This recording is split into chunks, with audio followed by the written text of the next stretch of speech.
started 5 minutes early just to get you guys on your heels, just so you would just so you couldn't accuse me of being late. Now I'm making up for all those times I was late. I'm starting early. So what's up? Robert Romano is joining us. He's going to be uh, giving the gold standard position, which Ooh. Well, no. Let me stop you right there. I don't support the gold standard. Okay, so you don't. I used to. Okay, so what we're going to be talking about? What are we talking about then? I'll let you take over, Robert. Modern monetary theory is sweeping Washington, D.C. It's got a lot of Congress, people very excited, senators. Some of these economists have the president's ear, and it's very influential. President Biden today is releasing a $6 trillion budget. And I think a lot of what modern monetary theory supports might be included in a budget like that. It's certainly included in big spending bills like the CARES Act in 2020, $2.2 trillion, the phase 4, $900 billion, Joe Biden's $1.9 trillion COVID stimulus relief package. Basically, MMT's call for deficit spending. Does it cause inflation? What's it going to do to unemployment? What does it do to the value of the dollar? So kind of what the monetary implications are and how it might impact you at home with your job and, future economic growth. Okay. So I thought you were a gold standard person, and I was under the assumption that you were going to lay out the argument for the gold standard. So evidently we're not going in that direction. We had an interaction on Twitter where I had tweeted out this obviously very popular tweet, only 22 likes. Everyone's against me on modern monetary theory, but I said people have been going. I famously had an interaction with Academic Agent where he was talking about this inflation and how we should have seen this inflation coming because modern monetary theory is crazy and will cause all this inflation. I like to point out that people like Academic Agent have pointed out 35 of the last 2 recessions. Like, they are constantly saying inflation is going to happen. And if you have this, attitude that inflation is coming, even though it doesn't come, when it finally does come, they're like, we're vindicated. But since you've been advocating, since you've been saying it's going to come forever, then I don't necessarily know what you could point to say, you have the crystal ball explaining why inflation is here. We had a back and forth where I explained why the inflation was here, that it had to do with the unemployment checks that are higher than people's wages, which are bidding up the price of labor and creating the inflation. So I wanted to point to something causal that caused that inflation. We had a back and forth.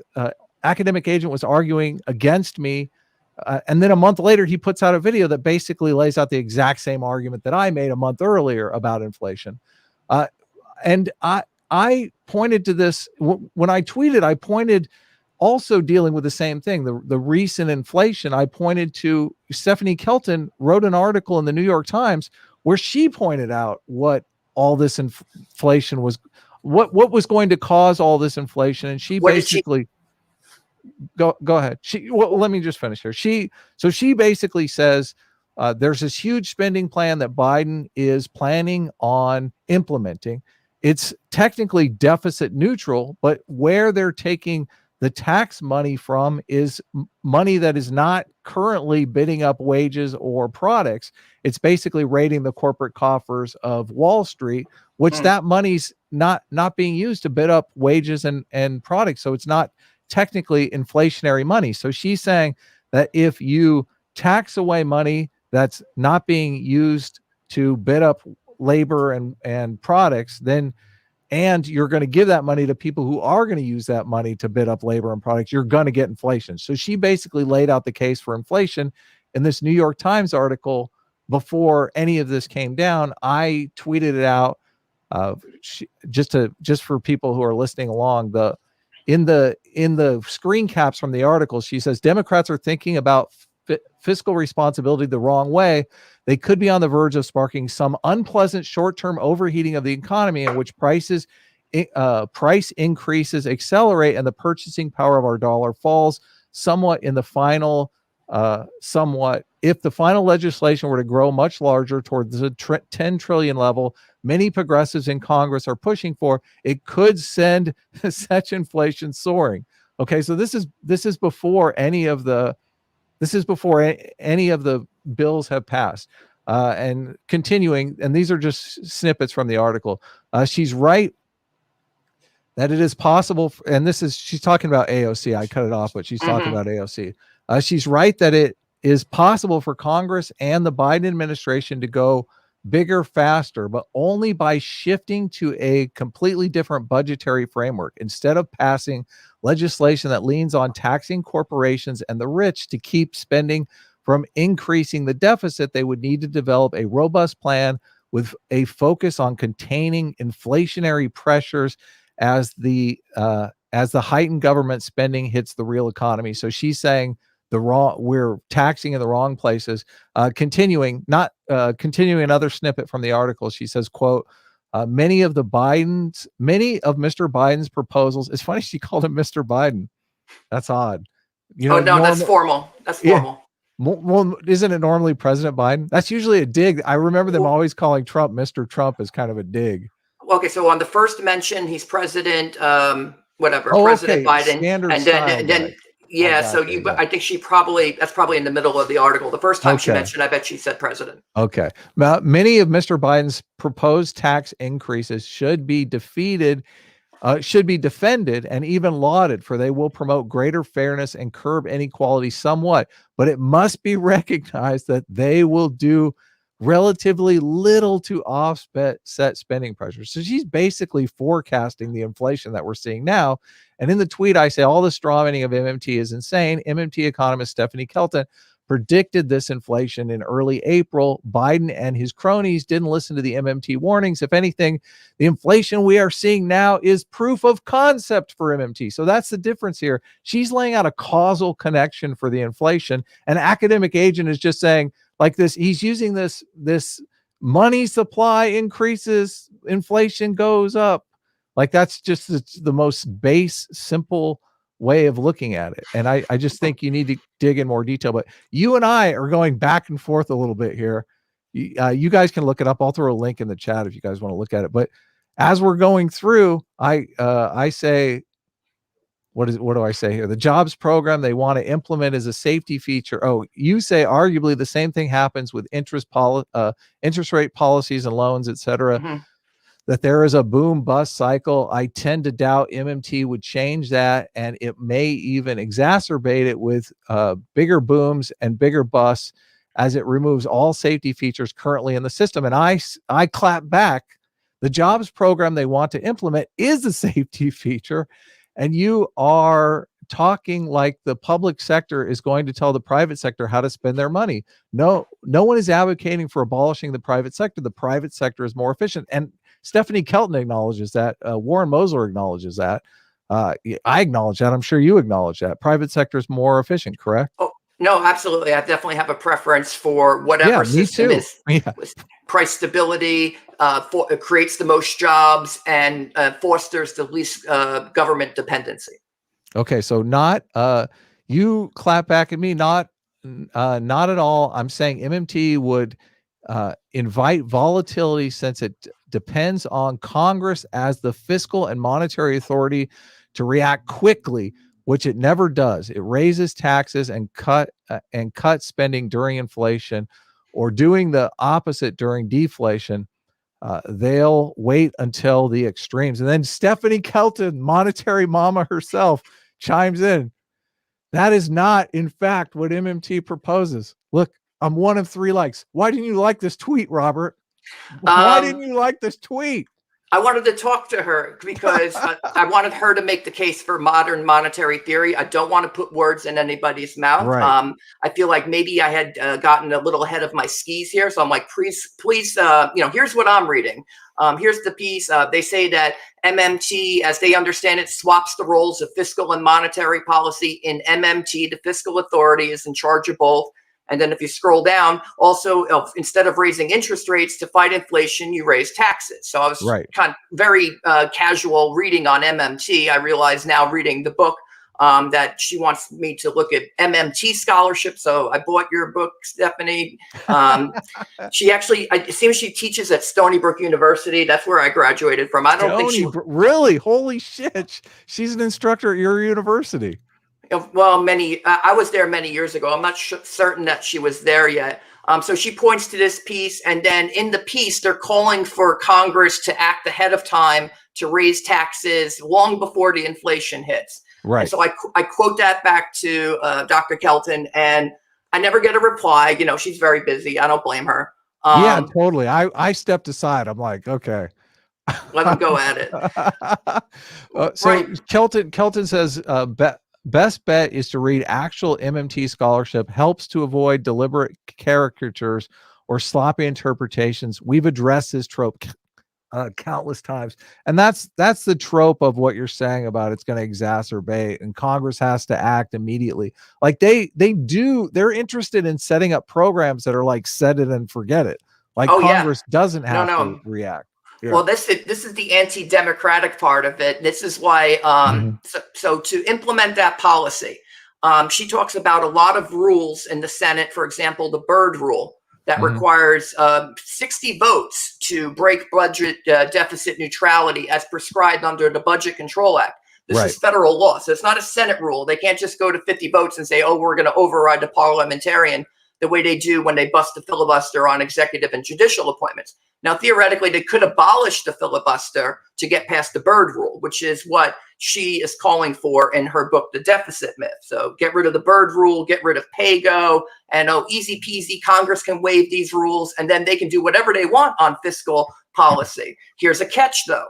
The congressional policy, she's former chief economist for the Senate Budget Committee ranking member Bernie Sanders back when Republicans were in the majority just a few years ago. She's more aware of these policies than anybody, these laws that prevent her from, or Democrats from, implementing modern monetary theory policies or unbridled deficit spending as MMT, I believe, calls for. Now, that's not fair, though. To call it unbridled deficit spending is completely unfair. That's the part of the straw man that really gets under my skin, because listen, they're saying that the deficit is not what matters. Inflation matters. So you can't say it's unbridled because obviously the inflationary pressure is out there. Well, yeah, but we're running $1 trillion deficits right now, and clearly they want to spend more. How do you know that's too much? How do you know that's too much? Would you agree MMT wants to spend even more? MMT wants look, I brought up Frieza saying here you should do a 5 to 10 minute video summary of MMT.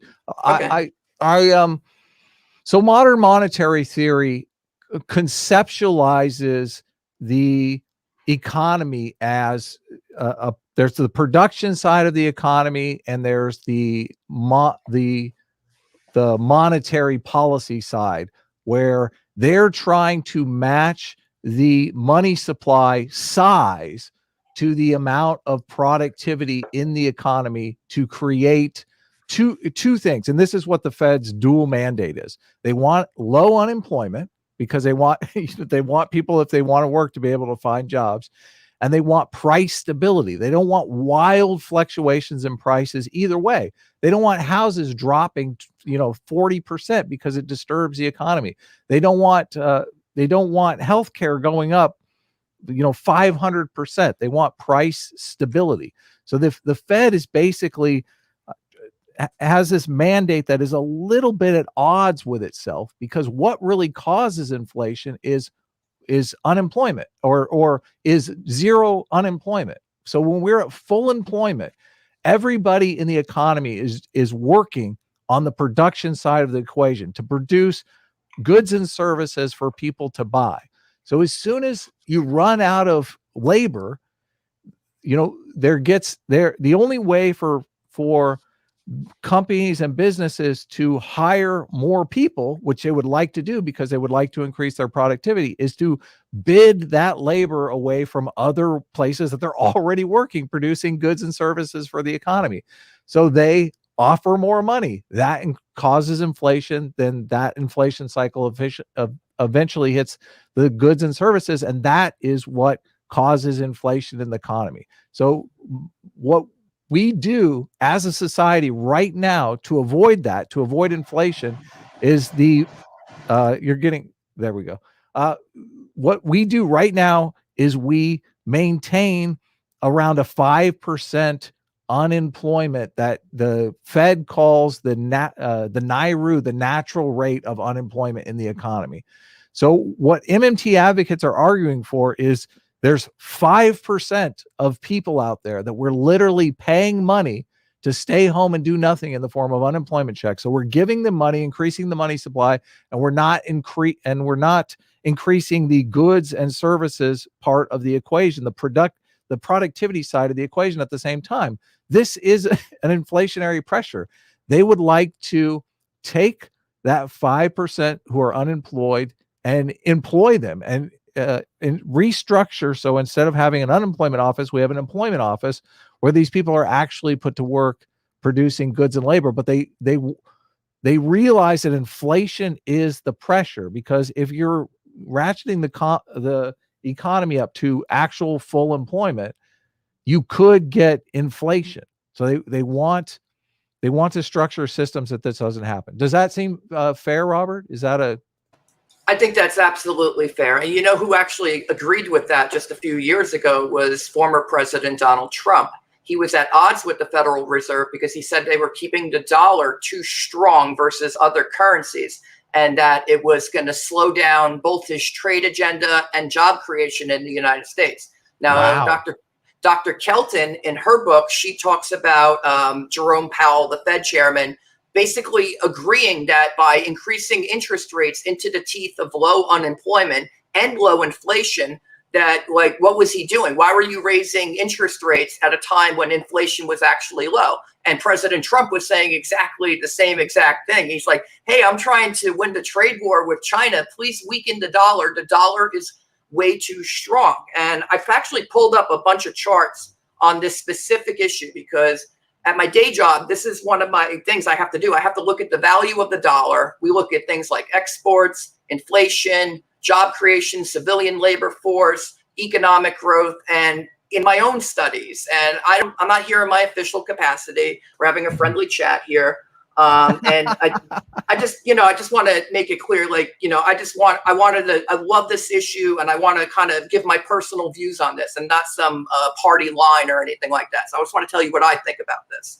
And so, but basically, well, if you want to bring, I know you want to bring up some charts. Sorry to interrupt, but you can bring up whatever you want and share your screen, and I'll just take this down. So, okay. But go ahead. Share. Sorry to interrupt. Go ahead. No, it's okay. And so basically the dollar, the value of the dollar controls, I think, is one of the most important indicators for all these other things like inflation, interest rates, etc. Do I want to do the entire screen? Probably. Yes. Share. Yes. Share. Okay. Okay. And so we're going to go in here, there. Okay, so the easiest way to explain the relationship between inflation and unemployment, you were describing that earlier. Before you get into the technical stuff, can you just give us a broad strokes on what exactly you're arguing here? Sure. Okay, here's the gross domestic product on the top line. The bottom line is the value of the dollar increasing and decreasing. As the value of the dollar gets stronger, economic growth goes down. As the value of the dollar gets weaker, economic growth goes up. There's an inverse relationship between the value of the dollar and everything else, essentially. Okay. And that includes interest rates and everything else. So President Trump was saying, you're making the dollar too strong. It's going to kill the economy.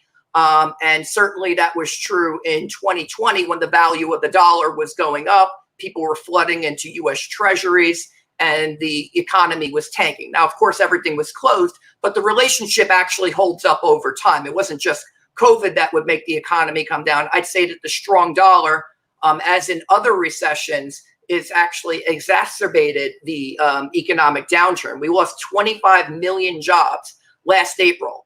From February to April, we lost 25 million jobs. And then as the dollar weakened, we got a lot of those jobs back. Over 17 million of the jobs actually came back over the course of time. This is the relationship. And this is the value of the dollar compared to other currencies, right? Absolutely. This is the trade weighted US dollar index. This is what it actually looks like. And so if this is before I'm taking the growth rate of this indicator and then applying it to these other indicators, the growth rates of them. So this is something you can look up, dollar index. You can see when it gets really high. In the early 2000s, it was really high. During 2016, 2017, it was really strong. During 2018, it was really, really strong. And then in 2020, it just kind of went to the moon. It got higher than it basically had ever been during COVID. And that, I think, exacerbated the downturn that we saw here. Doesn't this only really affect exports and imports? It doesn't really affect producers in the U.S. dealing with other producers in the U.S., correct?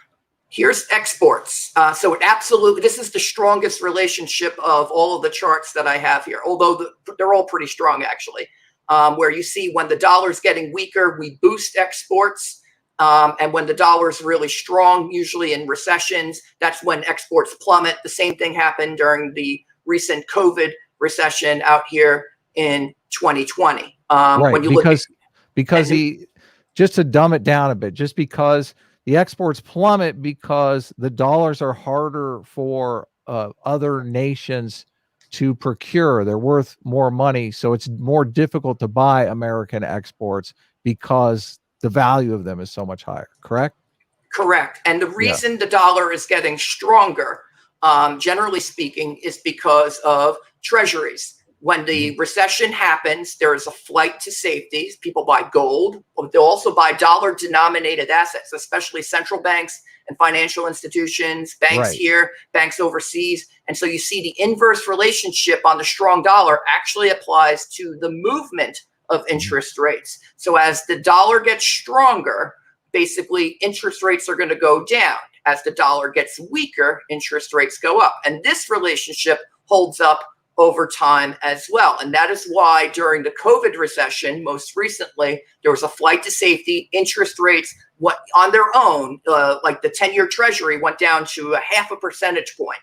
It was up well over 1%, and then it crashed along with all other interest rates. And then the Fed sets its policy rate down to 0% as well. And that's because there's higher demand for treasuries. And so the price of treasuries goes up, but the interest rate goes down because they're bidding that interest rate down.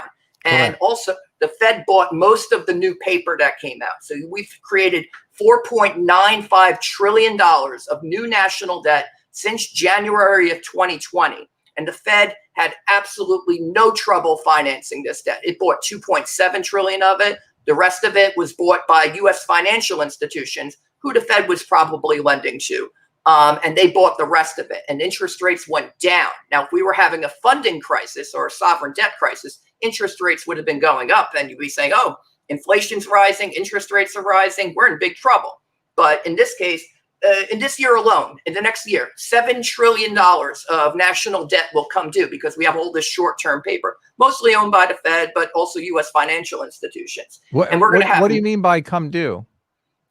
Basically, they have to refinance the debt. They have these treasury auctions every single week, and they'll sell hundreds of billions of new. They'll refinance the existing debt. So we have to refinance probably. Who's we? Who's the that? U.S. government. Oh, okay. The U.S. government, the Treasury is going to sell these treasuries because they're basically the treasuries are expiring. So $7 trillion of debt will come due. It's about 33% of the debt, which is actually this is the whole idea behind modern monetary theory. Like they just give them dollars instead of treasuries. What do you mean refinance? The people who own the treasuries are going to go back and say, I want to we're refinancing the debt. They're going to buy the same treasury again. So China owns $1 trillion. When those treasuries come due, they'll come back and buy another trillion. And everyone will do that. And usually everyone's increasing the amount of treasuries. What's the danger of that? The danger of that, particularly, I'm not concerned about a sovereign debt crisis right now because, as I mentioned, interest rates are quite low and the Federal Reserve is financing the national debt. But you understand that the whole idea behind modern monetary theory is a sovereign debt crisis in the United States is impossible because you're saying they have to refinance that debt. All they have to do is print dollars and give them dollars. Right, and everyone who owns treasuries, or they can just come back and buy them again. And as long as well, that's what they want to do. Right. And as long as that keeps on occurring, then you're not going to get a sovereign debt crisis. They would If the much Fed's rather hold their assets in treasuries than in dollars because the treasuries don't earn interest, right, obviously. right, they're not too much interest right now, but it's still, it might be more than inflation. So if you're Right. seeing a close to 0% 10-year interest rate, what that's actually forecasting is probably deflation or certainly slow or slower economic growth on the horizon. So it's kind of a forward-looking indicator. But the whole conversation about this stuff is to scare people with a sovereign debt crisis that can never happen. It's kind of like scaring people with the climate change crisis that's never going to happen. How's it any different? It's a really good question. And when I came on my day job, I started in 2008, and it was right before the financial crisis. And so I really got it. I studied political science, Mhm. but I really got a crash course in like home finance and then quantitative easing. And then as the years go forward, we were worried about inflation back in the Obama years with the stimulus and the QE. And maybe overseas, we exported some of that inflation into emerging markets. You could make an argument for that because I think you definitely saw a boom over there. But over here, we didn't even get past 3% growth. We haven't grown above 3% growth, real GDP, since 2005. Obama Yeah. couldn't do it. But Trump couldn't do it. He almost got there. He nearly got there. They both nearly got there. 2015 and 2018 were close to 3% growth. But generally speaking, you've been seeing this slow economic growth over the past many years. The MMT people are saying that we haven't got there because we haven't spent enough.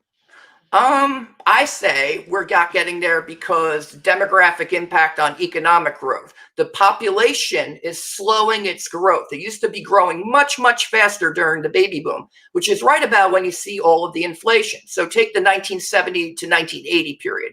We were adding 2.2 million people to the civilian labor force every single year.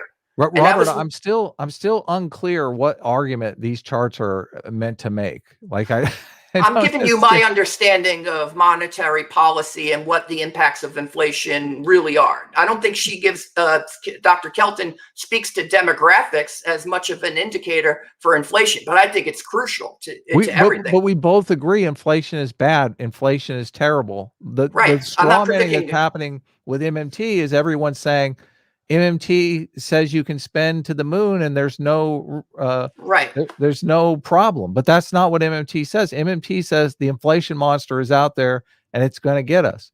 The sovereign debt monster is a figment of people's imagination, but the sovereign debt monster is what everybody's always talking about. Well, they talk about inflation and sovereign debt, but we have to be conscious of inflation. So I don't like what in this, like you did a lot of back and forth with Stephanie Kelton here and with me. What were you trying to argue against?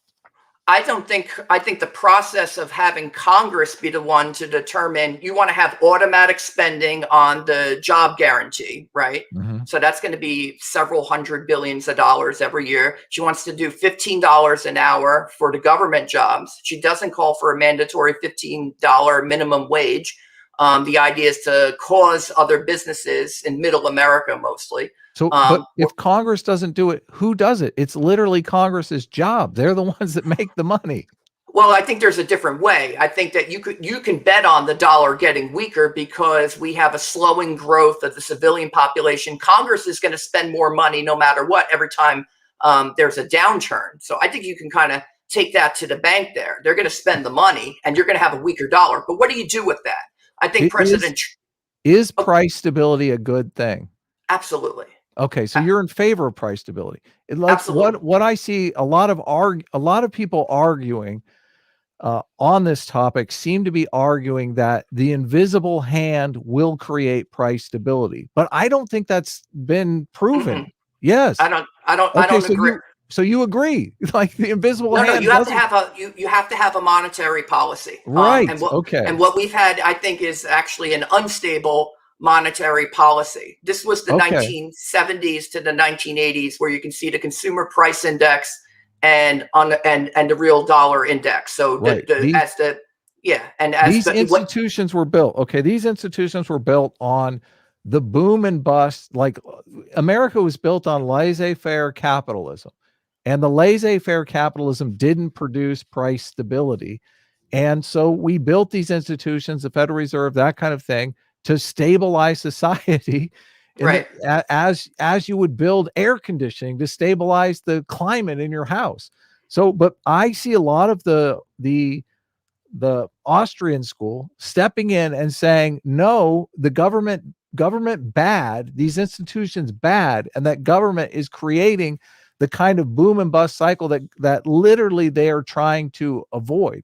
So maybe they're avoiding it imperfectly, but we had a boom and bust cycle without any of these institutions. So absolutely. And I think that there's some truth to the Austrian boom to bust theory that the government plays a role. For example, I agree. They fuck up all the time. They make mistakes. Yeah. Right. In business, it happens. I want to go over 4 mistakes. One Okay. mistake, 1971, Nixon comes off the gold standard. Now, what choice did he really have? The French were raiding all of the gold. So he said, okay, we're not converting gold anymore. But this was happening at the same time as he had a huge amount of people entering the labor force. The 2.2 million people being added to the labor force every single year in the 1970s, that alone explains the inflation that we saw in the 1970s. But the problem was when inflation got too high, you started to see unemployment go up as well. And that's this chart where you see job creation when the dollar is weak, but then you actually see employment going down when the dollar is getting too strong. And so that's how we defeated inflation in the 1980s. And then you proceed to the Great Moderation. Point is if you have too much inflation, you can get a recession and you can get high unemployment. If you have too much deflation, this was the problem in the Great Depression, where you have massive deflation and then you see unemployment going to the moon. This was another mistake made by Herbert Hoover, where all of the countries in the world, like the Great Britain and everyone in Europe and some in South America, et cetera, were coming off of the gold standard. The UK came off of the gold standard in 1931. At that point, our unemployment rate was pretty much what it was in Great Britain, about 11%. But we didn't come off the gold standard. We left the dollar get even stronger the next few years. And then unemployment went to 19%. And then soon it was up to 25% by the time Hoover gets kicked out of office. And so that's from a strong dollar. That's from the strong dollar. Exactly. So yeah, because it made it more expensive to hire employees to start businesses. The cost of starting a business went up, correct? That's what caused the inflation? Actually, all the prices were the deflation. All the prices were falling. So this was the same problem we had in 2008, 2007, 2008, where prices were crashing after they had gone from a boom to a bust. So you had an asset bubble in the 2000s with easy credit and easy money from the Fed and easy money from the banks and zero down loans and things like that. And so you have a housing boom, prices go up. And then you have a slowing of the 35 to 39-year-old population right at the same time that you're building all of these houses. Mm-hmm. And so I looked at this relationship as well on where is it? Sorry, I had the chart. Right here, there it is. So this is 35 to 39-year-olds, and then how it charts with interest rates. So in my studies over the past decade, I identified that the influx of people into the civilian labor force during the 1970s, all of the baby boomers were buying homes. They were getting married or having kids. And so you're in a building boom at that point. And so there's a huge demand for housing. The price of housing is rising. So you're going to see that creep up in inflation. And as the amount of 35 to 39-year-olds, the growth rate slowed, so did interest rates, so did inflation. And so I think that the demographic impact is the most important impact in terms of, the growth of the economy, as well as interest rates and inflation. And I think the Fed pays attention to that, as a matter of fact. It seems clear to me. I mean, it's a pretty good coincidence. Maybe they thought they were chasing something. I think they were chasing the baby boom around. And you see here, nominal economic growth charts very well with resident population growth. So just by having more people, more babies, right now we're in negative fertility. We're producing less than 2 babies per woman. We're down to 1.7 babies per woman in 2019. And it's been below 2 since 2009. In the 1970s, it went below 2 as well. Peter Zahan makes this same argument. The demographics are everything, and disunited nations, a scramble for power in an ungoverned world. So I don't disagree with any of this stuff that you're saying. I just don't necessarily know how it relates to modern monetary theory, but. MMT would call for the job guarantee, right? So I was saying you're going to get a weak dollar. Congress is going to spend more money. What do you do with it? Former President Trump, what he wanted to do with it was boost exports, bring manufacturing back to the United States, and keep on reducing the unemployment rate. If COVID had never hit, he might have probably been reelected. And you could see the unemployment rate still coming down today. So I think you can get to fuller employment. I don't necessarily agree with the Fed's 5% arbitrary, unemployment cap. Like, oh, we can't go below 5%. And I do believe they were raising interest rates, perhaps prematurely. Certainly, when you consider the relative strength of the U.S. dollar during that period, like during the 2000 teens here, when right around this time in 2019, 2018, dollar's getting really, really strong. And I was concerned about deflation occurring. I was concerned about a recession occurring because of those demographic issues. Now, MMT would say, oh, that's why you need a job guarantee and maybe even automatic taxation. To me, that's completely unrealistic. For starters, you're not going to get 60 votes in the Senate. You're not going to get bipartisan cooperation to have automatic tax increases every time government spends so much money that it causes inflation. And they're not going to give away their power to spend either, the power of the purse. That's the one thing Congress does. And what MMT calls for is kind of more entitlements in terms of the job guarantee, but then taking away the taxing power. I don't know how you could call the job guarantee an entitlement. You're literally taking away an entitlement, which is unemployment insurance. Like, sure, I can explain what I mean by entitlement. So Dr. Kelton, in her book, she says that this will be on the mandatory spending side of the equation. So when we talk about entitlements in Washington, we're talking about mandatory spending. That's Medicare, Social Security, Medicaid, unemployment insurance, child tax credits, anything that's baked into the law and you are entitled to it by virtue of qualifying for it under law. The legal description of it, but yeah. those two definitions are often conflated in these dialogues. People mean entitlement like something, right.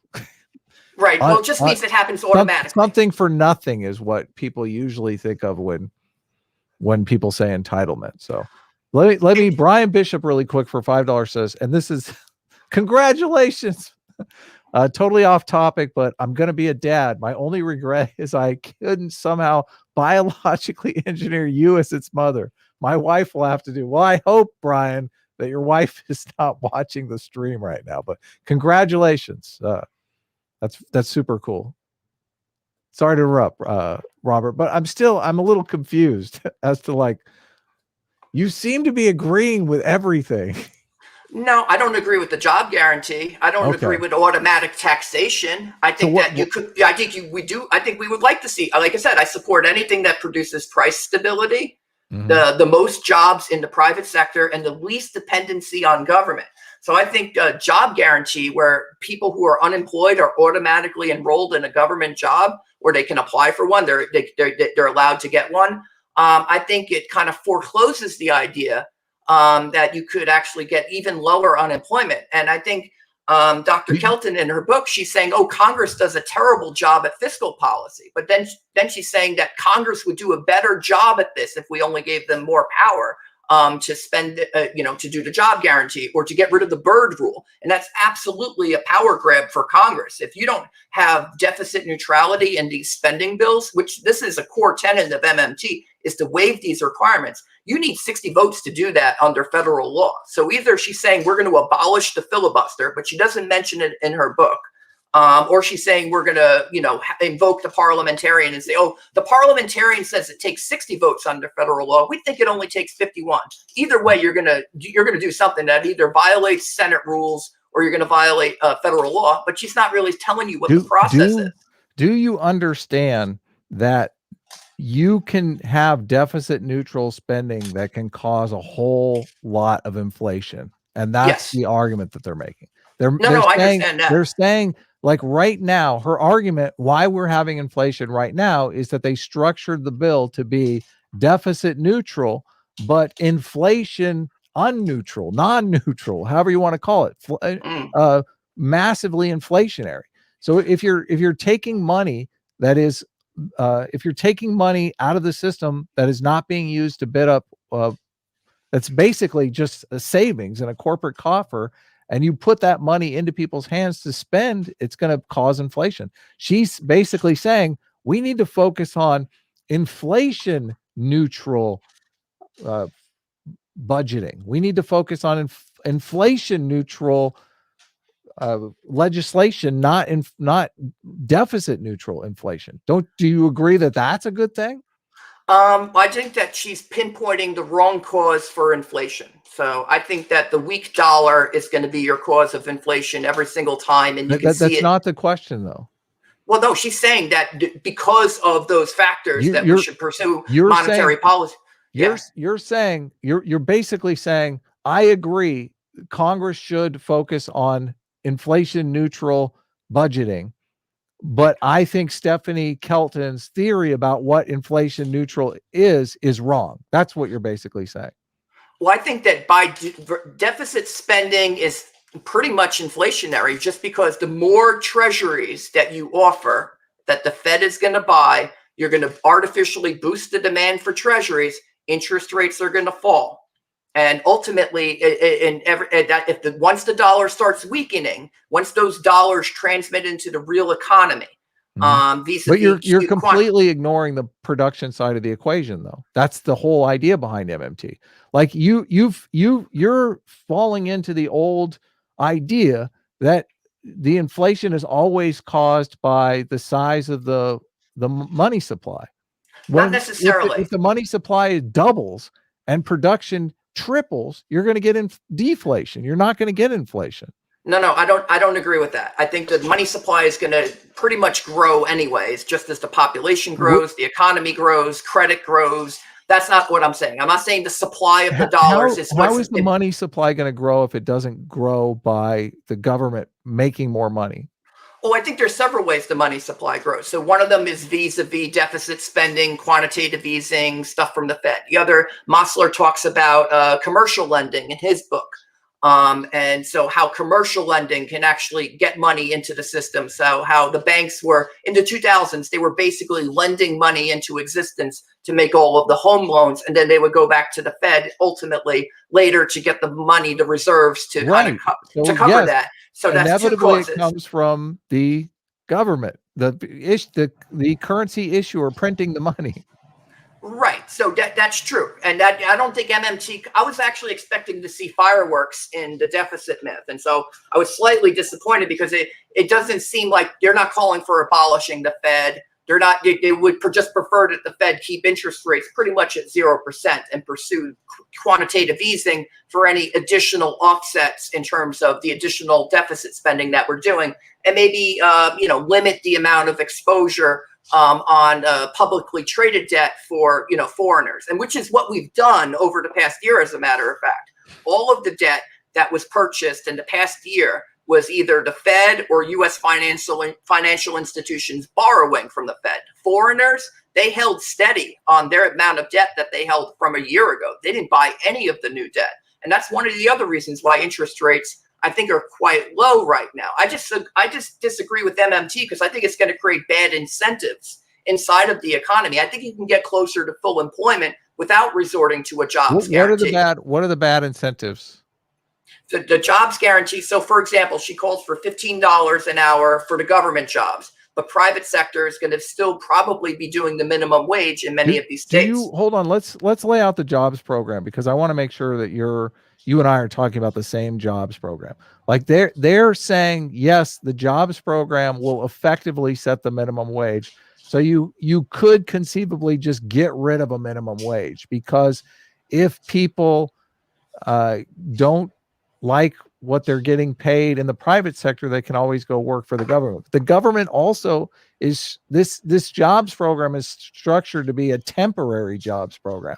This isn't a jobs program that it's not like the post office. You go to work there when you're 16 and you retire at 60. This is a temp agency type job situation, designed to get people into the private sector as quickly as possible. MMT acknowledges that the private sector is more efficient, and they want this jobs program to kind of be like create a buffer stock for unemployment, where this these people with these jobs, they'll have a supervisor. You'll be able to tell that they're not on drugs, that they're showing up on time for work. They'll have a work history. They won't have any gaps in their resume. Mhm. And I mean, I've heard people like not like this jobs program because they're like, if you're on unemployment, your full-time job is looking for other work. Well, a lot of people in the normal world look for other work. Well, they're at a job. So I don't necessarily see how you can't do the jobs program and be looking for other work at the same time. It's a lot easier to get a job when you have a job. So well, I think that doing it out of the government coffers might be the wrong approach. well, who's gonna structure this? Like I've worked with temp agencies before, and they're just, the incentive structure of temp agencies is all wrong. They want you to work for the temp agency for the rest of your life because they're making 50% of your wages. Well, I just do worry about what would happen to the minimum wage jobs if you start offering a $15 an hour alternative at the federal government. I think people will opt for that over the minimum wage job. So let's structure our jobs program with a $5 wage. Okay. You would do it lower. Are we having a conversation then? I mean, that's the whole thing here. Yeah, like, I hear you. No, I hear you. I agree. The $15 minimum wage is ridiculous. Yes, totally. Start at $5, fucking $5, and abolish the minimum wage, because there's a lot of situations where people might go in and say, listen, I'm making less money at this job, but I'm like, this job may pay off way more in the future. Maybe they're offering other kind of incentives other than wages, profit sharing, part of the company. Right. Let Vosh get his fucking stupid co-op off the ground. I don't know, whatever. No, I hear you. And okay, that's fair. Like, why not set it up lower than minimum wage so that people will want to graduate to a private sector job? Don't make them comfortable there. What the fuck? I would support that more than the $15 version of that, but I don't necessarily support it, and I'll tell you why. The unemployment, you don't support it even at $5. Well, no, it's just that when you create jobs, you're going to create inflation when more people are buying goods and services just by the amount of people coming in. Trump's economic boom was eventually going to bust. I mean, it wasn't going to go on forever. So eventually we're going to get inflation just by so many people finding jobs and prospering, buying homes, the prices go up. I mean, you're already seeing a housing boom right now in spite of the COVID recession. You're ignoring the productivity side of the equation. You can't make that assertion without looking at the productivity side of the equation. If you go to full employment and this prosperity takes place, but the production side of the equation is so off the charts, you're going to get deflation. If you get productivity to go up, you say you get deflation? Yes. If you,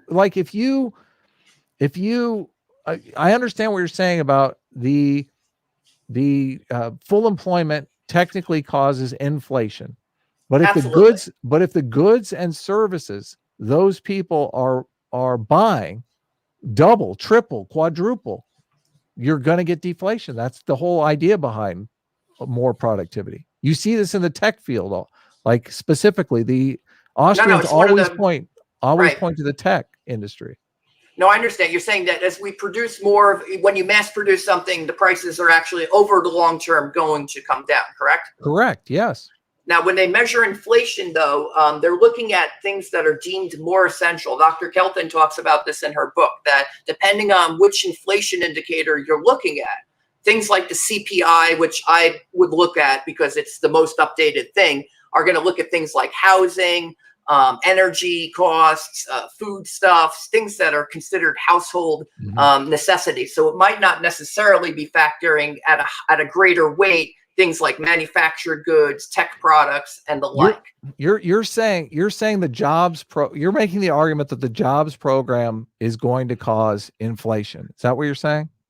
I think that just employment in general, more people finding jobs and spending money, generally speaking, over history has caused inflation, no question. And that's why when inflation is low, the employment is increasing, and when inflation is high, I'm sorry. Let me get that straight. When deflation is happening, prices are crashing, unemployment goes up, and that's why when inflation is happening, unemployment goes down.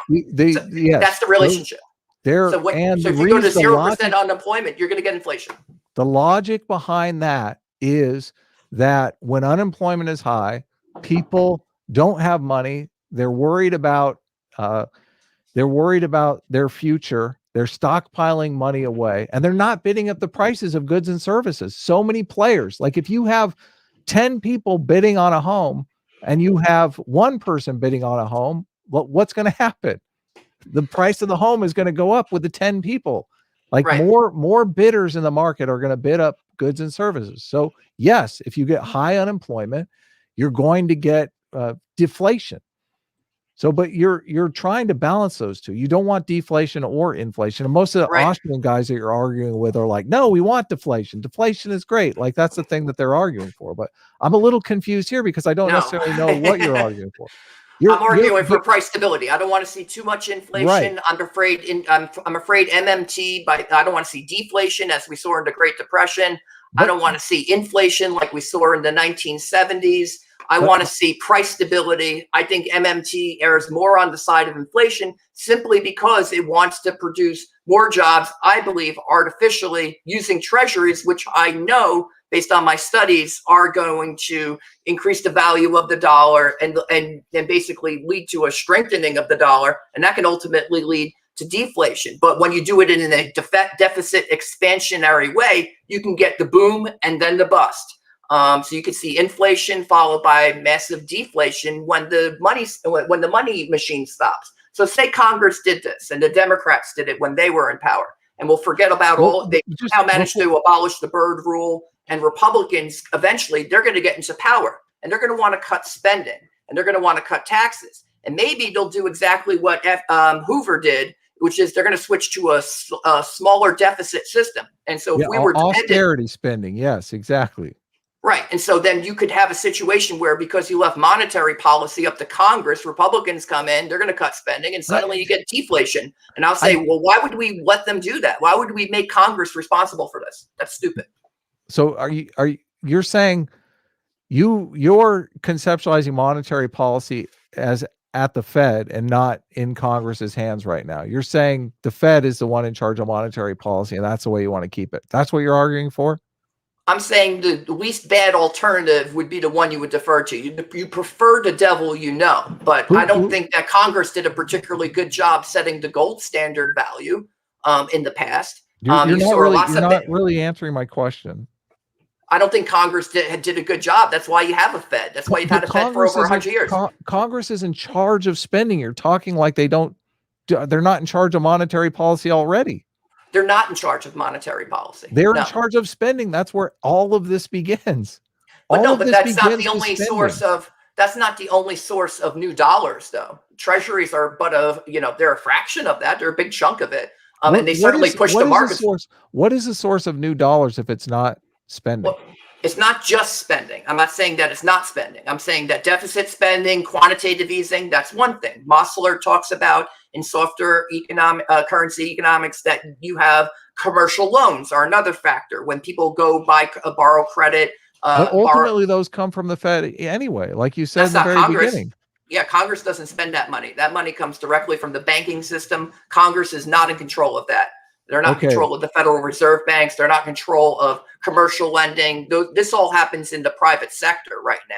And that's a huge chunk of your money increase. Your monetary M2 actually comes from commercial loans. There was a Bank of England study that talked about that. I want to go back to the housing example that I set up, because like everybody avoids the productivity side of the equation. And this is a contention that I have with Sitch over the housing crisis, because he doesn't necessarily want to put any of the housing crisis on the government. He wants to put all the housing crisis problem on the private sector and the banks. And sure, there's plenty of blame to go around, but in the example that I set up, where you have 10 people bidding on one home versus one person bidding on one home, like there's two ways to solve that problem.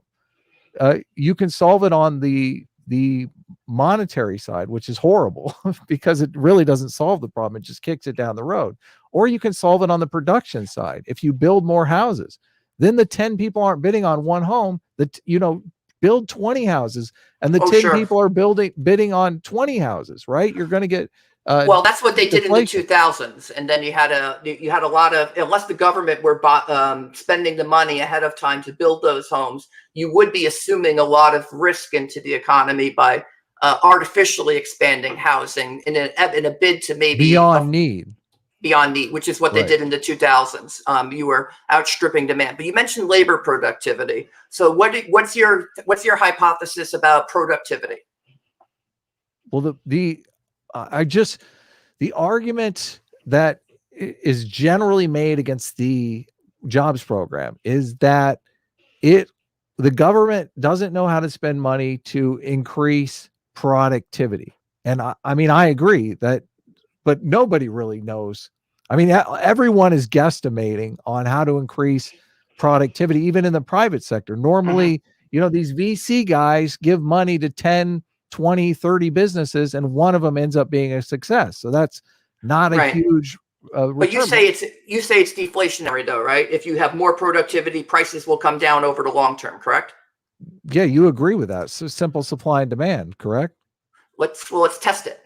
We're going to pull in the consumer price index. Well, I mean, and we'll see. I don't know the answer. Actually, I didn't look it up. So I'm like, that's the whole idea. But that's the essence of economics. That's the whole idea: supply and demand. If supply goes up, what happens? If supply goes up and demand stays the same, you get lower prices. True. And so I just want to check this. You keep talking. I just have to format this for you. Well, the jobs program, they say the government can't spend money to be productive. And I'm looking at them going, listen, the government is spending that money already on unemployment checks. They're literally paying people to do nothing. Well, supposedly they're supposed to be looking for a job, but I don't see how looking for a job adds goods and services or excess productivity to the economy in any way, shape, or form.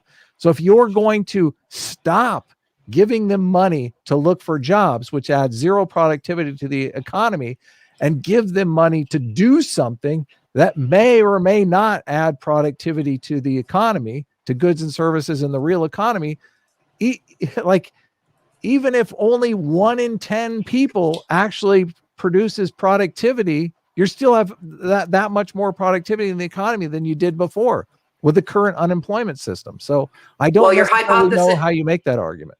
Well, I'm just to test the hypothesis. It does appear that there is a inverse relationship between productivity and consumer prices. Well, I would be amazed if there wasn't. I mean, that's like basic economics. Sure. Well, like I said, I studied political science, so maybe in Washington D.C. we don't pay enough attention to productivity. I have to study more. So I'm learning a little bit.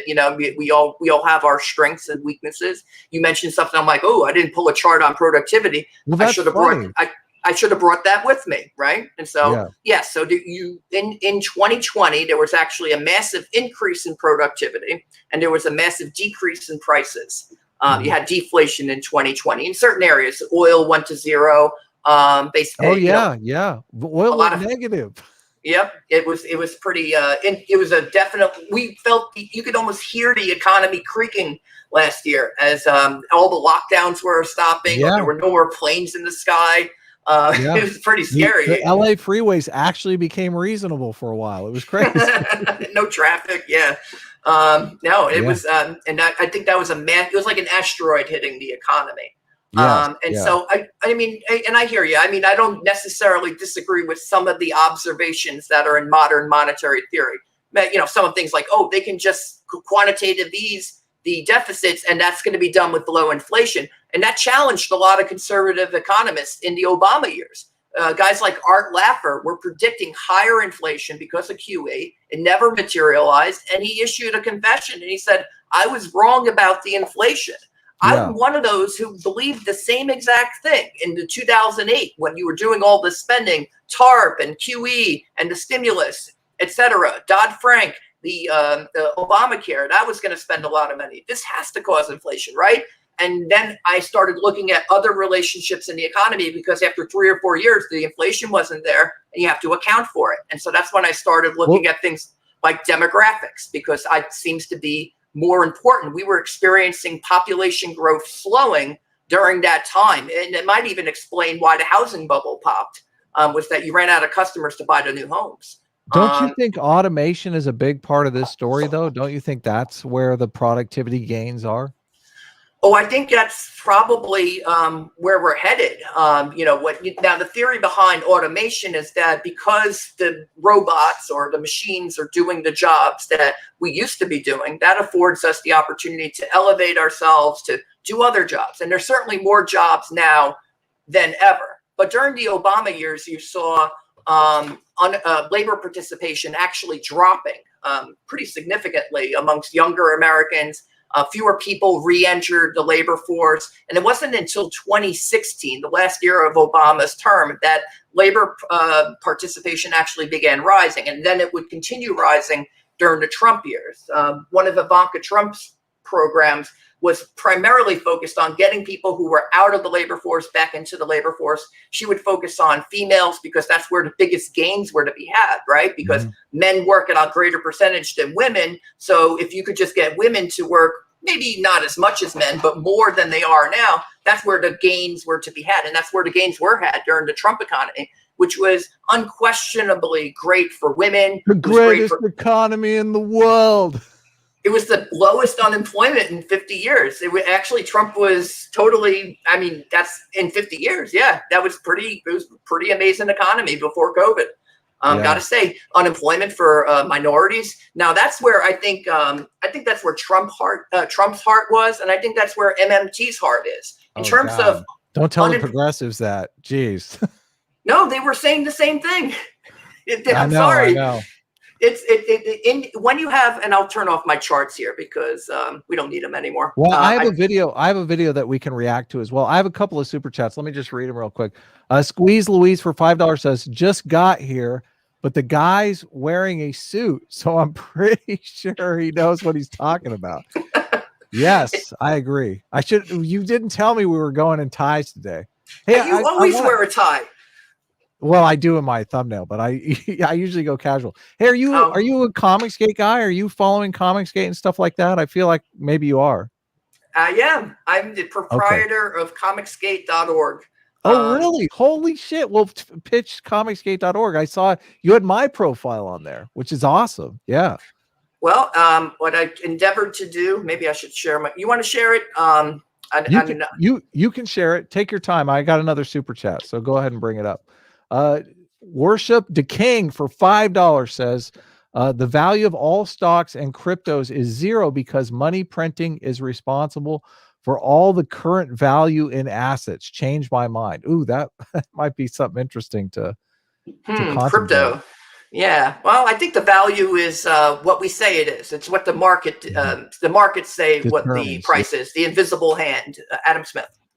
Yes. I do agree there. I'm skeptical of crypto, but I don't, I'm so many people have money in crypto now that I feel bad talking about it because I don't want to talk it down. And I feel, people lose real money in this situation. Like in the recent drawdown on crypto, I think a lot of people lost a lot of money and were very discouraged. They were trading on leverage, 100-to-1 leverage, which is just not smart. I can't imagine going into a new situation and offering people who know nothing about trading or anything like that, those kinds of tools. When I first started doing any trading, like they pretty much, asked you a bunch of questions and made sure you knew what you were doing before they just let you put all your money on the line. I don't know that these exchanges are doing that with young people, and it frightens the shit out of me, to be honest with you. Well, if you can go do leverage on that, what's going to happen is, the Treasury or the SEC, they're going to come in and regulate that more than likely. Maybe they shouldn't. Maybe they don't need to. But I do think a lot of people are using their COVID checks and buying crypto. I think that's actually definitely, you want to see inflation. Well, it's not consumer price inflation, but you can see an asset bubble coming from the excess money coming in. You're seeing an asset bubble in stocks right now. Yes. And that's from the excess government spending. Basically, people had extra cash. They said, "Oh, I've been doing that. They're going to send me $300 a month now for my daughter. Okay, I guess I'll buy more crypto." I actually believe. I think it's going to go up. Yeah, I actually believe that one of the reasons why the government didn't step in and crack down on crypto earlier is because they wanted crypto to sop up that purchasing power and not, because if you think about it, people could use that money to buy stocks, which were creating an asset bubble. And crypto is like, they're like, okay, well, there's this unregulated market over here that is probably not going to be around in 5 or 10 years. If we let that market sop up some of the purchasing power, it makes the bubble in stocks and other assets that much less. So it makes perfect sense why they would do that. It's completely nefarious because the people who are investing in crypto are not going to walk away with any money, which is like the bad part. Maybe they will though. I mean, well, you look at the market cap on that. So it just passed 2 trillion, and now it's less than 2 trillion. So let's say it's 1.5 trillion or 1.2 trillion or whatever. You've got hundreds of trillions of dollars worldwide in equities, and crypto is just, I think it's just clearing its throat. I think you could have a lot more money invested into cryptocurrency as it gains traction. Now, what's it going to be used for? Is Bitcoin the right one? Is it Ethereum? Is Elon Musk going to, is he going to have Dogecoin basically everywhere on our smartphones? I think that those are interesting questions, but I think crypto, it has a lot of room to grow, actually. And some of the people who are really hot on it, they think Bitcoin's worth like $1 million or something ridiculous. I mean, I don't know if it'll go that high. And I don't even know if Bitcoin's the one that will ultimately be the thing that people use, because Bitcoin is limited. It has a limited supply. So it's a lot like gold or silver, and, like gold, but without mining. There's no new Bitcoins to be made. Or Ethereum, I think that's fixed too. That's silver, except with no mining. Dogecoin says they're going to increase the supply based on inflation or whatever, and there's a lot more of it. So which of those shares the characteristics of currency? To me, it sounds like Dogecoin might actually be more like a currency than Bitcoin or Ethereum, because currencies don't have a fixed supply by definition. I think it's a unit of exchange. Kelton and Mosler talk about taxation actually being the cause of money creation in their books. And I think that's an interesting theory. They were saying archaeological evidence points to that outcome, that in fact, governments created currency so that people, and they charged taxes so that people would use the currency in their system. So to get them to do things that you want them to do, like, be a doctor or grow food, mostly grow food. And so I found that very interesting, that they were disputing the barter origin of money. And, I find it as a compelling theory as any other, especially with archaeology on your side. Gary said me talking about crypto is pure cringe. I don't necessarily know why. What is your take on crypto, Robert? I'm curious. Do you think crypto is going to be around in 5-10 years? I talked about shorting crypto when crypto hit 60,000, because can you do that? I thought I believe crypto inevitably will go to zero, but I ended up looking into it. You can short on these various exchanges, but they want you to keep enough US dollars in your account to cover the transaction. And if one of these exchanges go out of business, if you put 50 grand into one of these things, you could lose 50 grand.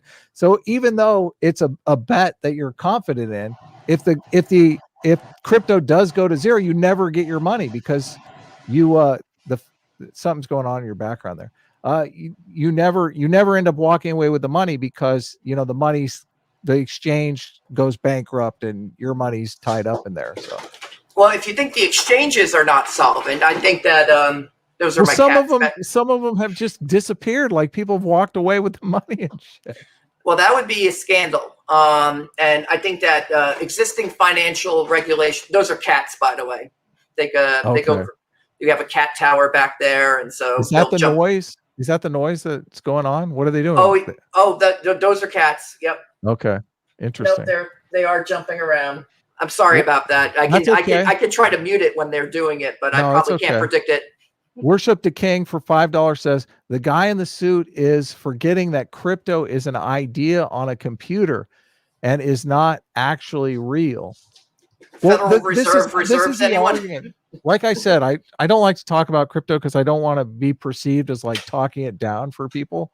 But the reason why people buy crypto is because they believe it's going to be worth more in the future than it is worth now. Correct? I mean, No, that's they're the only bullish reason on to it. buy crypto. Yeah. If No, it's anybody, absolutely on a bull. It's on a total tear right now. Even if you look at from Bitcoin from 60,000 down to 30,000, just a few months ago, Bitcoin was less than 10,000. So it's actually way up off of its lows. And I think I'm bullish on it. I'll say I'm invested in crypto. I oh, think really? it's yeah, Okay. Okay. yeah. Yeah. I think it has it has so much volume. There's so many people who are invested in it, working and actually growing and are committed to it, that because of that perceived value, that's what I'm measuring. I'm predicting that more people will perceive value in crypto tomorrow than they are today. And Yes. that tomorrow could be a year from now, 10 years from now. Like you take something like Dogecoin. I bought Dogecoin Hold on one at three and second. a half cents. Oh my God. Gary D says, I don't think you know anything about crypto. Well, Gary, I mean, I'm happy to take questions from anyone on crypto. Like I don't know how much more I could know about crypto. I've been fascinated by a lot of these crypto channels.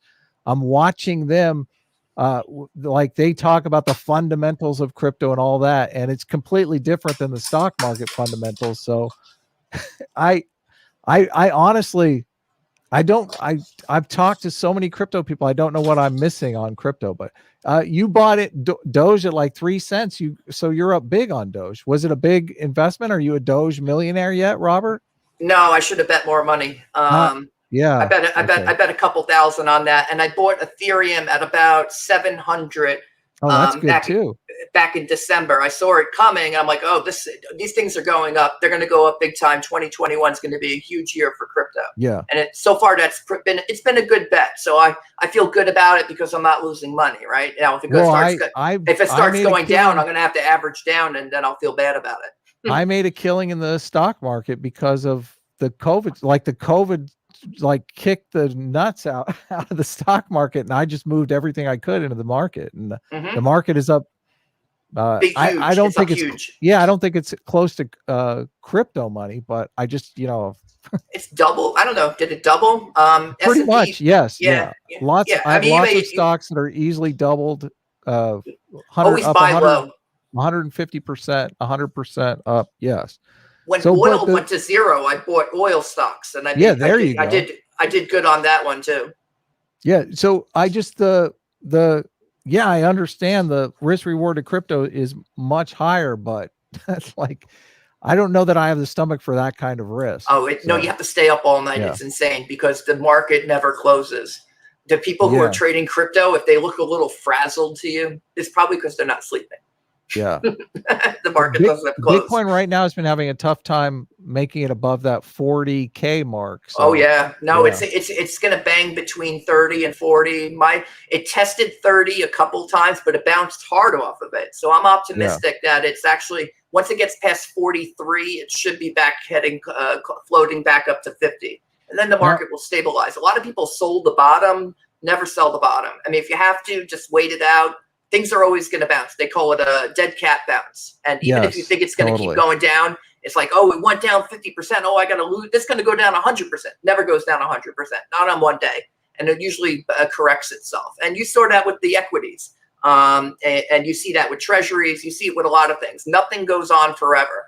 I was worried like hell last year that the dollar was going to keep on getting stronger, that 25 million jobs lost. That was soon going to be 50 million jobs lost. Boy, if we didn't get this economy open back soon. And you know what happened? It was people started to venture out. States started to gradually reopen. President Trump was incredibly bullish on the economy. He said, we need to reopen. He unveiled his plan for reopening. And then they were creating 2 million jobs a month. 3 million jobs a month, 4 million jobs a month. And I'd like to see Biden do the same thing, but I'm not certain that with those last 8 million jobs that we lost, I'm not certain they're going to come back. that quickly. But you can see how in the depths of a crater, whether it's a market crater, an economic crater, you despair and you're saying, oh, we'll never get out of this. But eventually we always do recover. And the US economy is the strongest in the world by far. I'm talking to a lot of these crypto guys, and it's obvious to me they don't understand economics, which doesn't bode well for. I mean, they're great salesmen for crypto, but I don't know. All the crypto channels seem to be chartists, which I'm skeptical. Like, I'm a Nassim Taleb guy. I believe the thesis of fooled by randomness. So all of the tea leaves that they're doing with the charts and stuff like that, I fundamentally don't buy into. I'm like, no, it's driven by things that happen in the real world that affect people's psychology. That's exactly what's driving the market. Like, they also in crypto, they talk about the fundamentals. When they talk about the fundamentals, they mean the team involved with the coin and the trustworthiness of the coin. And I'm going, well, when they talk about fundamentals in stocks, they're talking about, the product and demand for the product and how much money, they're talking about the margin, the profit margin, stuff like that. Ultimately, when those quarterly reports come out, they either made their predictions or they didn't make their predictions. And I don't know how any of that, makes sense in a crypto world. Like, when they say fundamentals, I don't know what the hell they're talking about. Well, I don't either. I'm not sure what the fundamentals of crypto are, but they talk about it all the time. They have they're like, oh, the fundamentals are still there. The price is cratering here, but the fundamentals are still strong. And I'm like, what fundamentals? It's not based on any sort of tangible asset. No, it's not. I think that crypto is very speculative. And so it does, as you mentioned, it is very risky to invest in a speculative asset that might be useful in the future. And I think that's where we are with crypto in terms of blockchain. I do believe that blockchain does have probably pretty interesting applications, however, in the way that we trade equities, as a matter of fact. And so I've heard, I forget what the lady's name was, but on Real Vision Finance, that's a YouTube channel, you could check it out. They talk about crypto occasionally. And one of the investment bankers, she was saying that crypto, because of the way you trade it, technically you can't short it. And not the way you can in a stock market. In the stock market, the exchanges have a certain number of shares, and likely they have more shares available for purchase than there actually are shares in particular companies. It's actually a big scandal. And she was pointing to it that certain times in price failures or just huge movements that the exchanges will oversell. They'll sell more shares in a stock than there were shares in a stock. And that they can do this. And that when you're short, and that's how you're actually able to short a stock, is that you're borrowing the shares from the exchange. So if everyone shorts GameStop, and they're saying, oh, it's 300% over overdone or whatever. You're going to get a short squeeze. Yeah. You're going to get a short squeeze because they sold more shares than there were shares. And she's saying in blockchain, that's impossible. You have your blockchain, I have my blockchain, and nobody's going to borrow your blockchain to give to a banker. That's completely changed now, because the various crypto exchanges don't allow you to take material possession of your crypto. So therefore you can short crypto on these exchanges. I looked into it. Interesting. Do you know which ones? Like Coinbase and whatever the big ones are. Yeah. Interesting. No, that's news. That goes against what she said. But just that in traditional blockchain, the actual blockchain where you have it in your wallet, that would be impossible. And but so she was saying that they should do that for equities. They should make shorts basically impossible, or not the way that they do it right now. There are some people that want to do that. Yeah. One of the people in the chats, I mean, I was in one of these crypto chats where they were talking diamond hands, hold everybody. If everybody holds, the price can't go down, which is true. But I was saying, listen, Coinbase has possession of all your crypto. If Coinbase, the company, wants to build a short position, they can. The diamond hands thing doesn't work if you have these operators in the market that are able to sell your crypto at will. Well, I think that they should probably disclose that if they are going to be doing Well, I'm shorting, because sure it's on page 35 of their terms of service. I'm sure they do disclose it somewhere. well, they should be more upfront with it. If they're trying to inject liquidity into the market, they want to use leverage. Mhm. It's gonna. You could see even bigger bubbles and even bigger busts. So people might prefer an exchange where that's not occurring. But but they all kind of trade in tandem, right? So just because you're buying on Coinbase, you could buy it on Kraken. So I use Kraken. I like their trading platform a lot. I don't know if they use leverage or shorting or not. But I Right. do enjoy their platform, and it's been pretty. I've just, I didn't spend that much money on it, but I feel like I've made a bit of money. Mhm. And so, I don't have, I'm not going to, take equity out of the house to, buy more crypto or anything like that. That would be a Well, little risky. Nor would I do that for stocks or anything else. I wouldn't even do it to buy bonds when I know there's a guaranteed interest rate. So you want it, but what would I like to see out of crypto? I like to see it go up about 1,000%, which it's done in the past, and then I'd like to pay off the house. And if that happens, yeah, if more I hit power it, to you. yeah, I'll be a happy camper. Maybe I can work a little less. That would be nice. Spend more time with the family. See, that's why I don't want to talk down crypto. But I have this thing where I just hate hearing fucking bullshit out of people. So I No, can't, no, when no. people Shoot down start bullshit. spouting bullshit, I'm like, yeah, fuck you. Like, fuck you. I know what I'm talking about. One of the first books on trading that I read, and I've read a bunch of these books on trading. The guy actually, the guy who wrote the book took out like a second and third mortgage on his house without his wife knowing about it. he put all of this money to work on a couple of trades that went south fast, and he's like sleeping next to his wife, just like not sleeping because he was in such fucking terror that he didn't want his wife to find out about this. Can you imagine? Like, that's the kind of stress that I just can't handle in my life. Like, I don't have the tolerance for that kind of risk. No, you don't have to risk that much, but you could just take your Trump bucks or your Biden bucks and maybe throw it into a little Sure, crypto. totally. It's free money, Yeah, obviously. free money, right? BNT 0.95 for $2 says governor of Colorado wants to take crypto for taxes. That would be a hugely interesting development. That would make MMT would love that. Yes, that would get me far more bullish on crypto than I am now. If that actually happened, what if central banks start taking positions in crypto? That would be interesting. Yeah, I don't think that's going to happen, but it would change my mind very fast. Derek Drummer for $5. I know you'll wish you had owned it. Well, yeah, maybe. Derek Drummond for $5. There's lots of things that I have owned that I wished I would have. Like, I think I bought Netflix at like $14 a share, which I think I sold it like $100 a share, which was a huge mistake because obviously Netflix, I mean, it's split a bunch of times and went up like thousands of percent. So Derek Drummond for $5 says, how much Dogecoin do you own, Adam? And when will you and Sitch make a free will coin? Well, I don't think we're going to make a coin anytime soon. I might buy some Ethereum to actually do some NFTs because various collectors keep asking me about NFTs for purchase, which I just think is kind of crazy. But yeah, I don't own any crypto at the moment. So there you have it.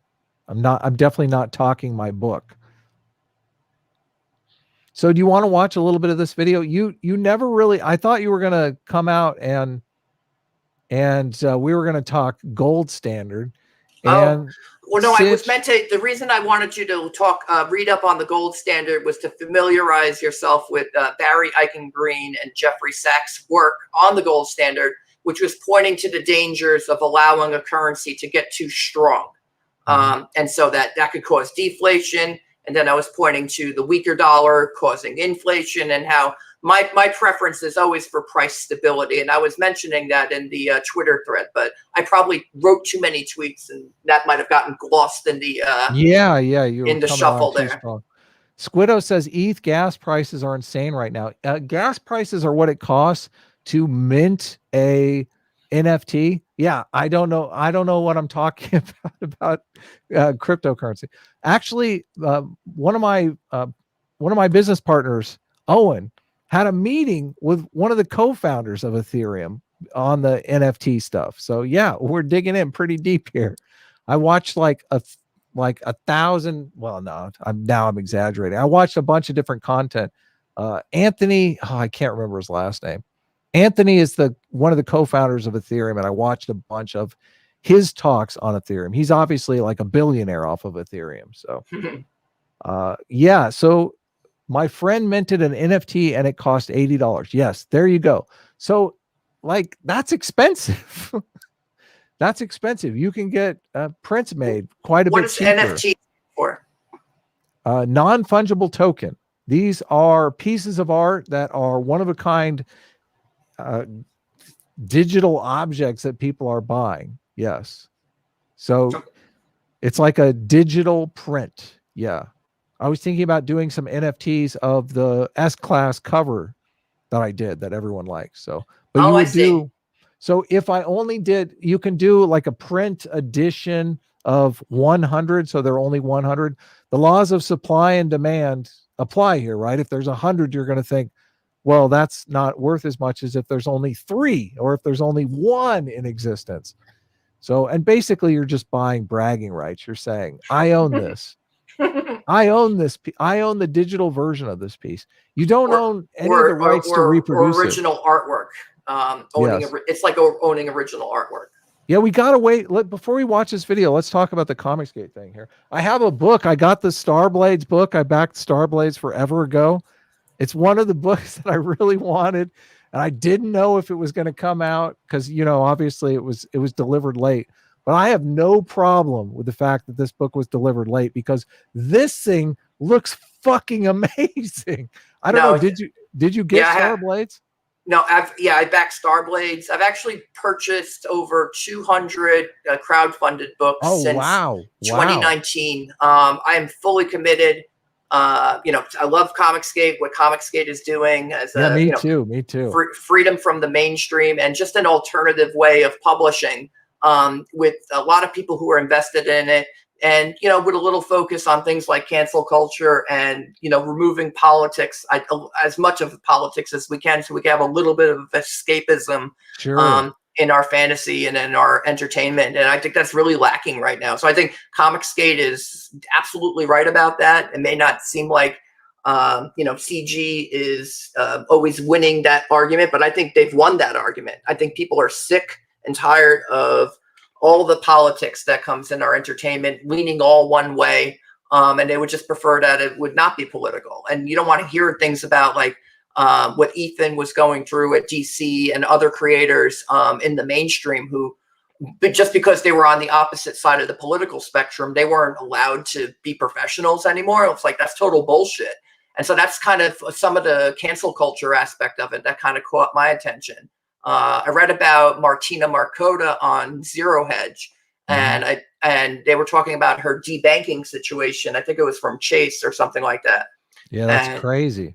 And then when I reached out to her, I was like, "Oh wow, I'm going to write a news story about this." And she's like, "Oh, I'm actually, you know, what's up with the comic book?" She's like, "Oh, there's this thing called Comicsgate, and there's a bunch of blacklisted creators who are doing these books right now." And that was in early 2019. And that was kind of like my entry into it. I was like, oh, maybe I'll write a story about Comicsgate and crowdfunding and how conservatives are turning, to crowdfunding outside of the mainstream as a way of funding things. So I looked at a few different examples of crowdfunding. And as I delved deeper and deeper, I'm like, wow, there's dozens of projects. No, wait, there's hundreds of projects. Yeah, I know. Lots of great content.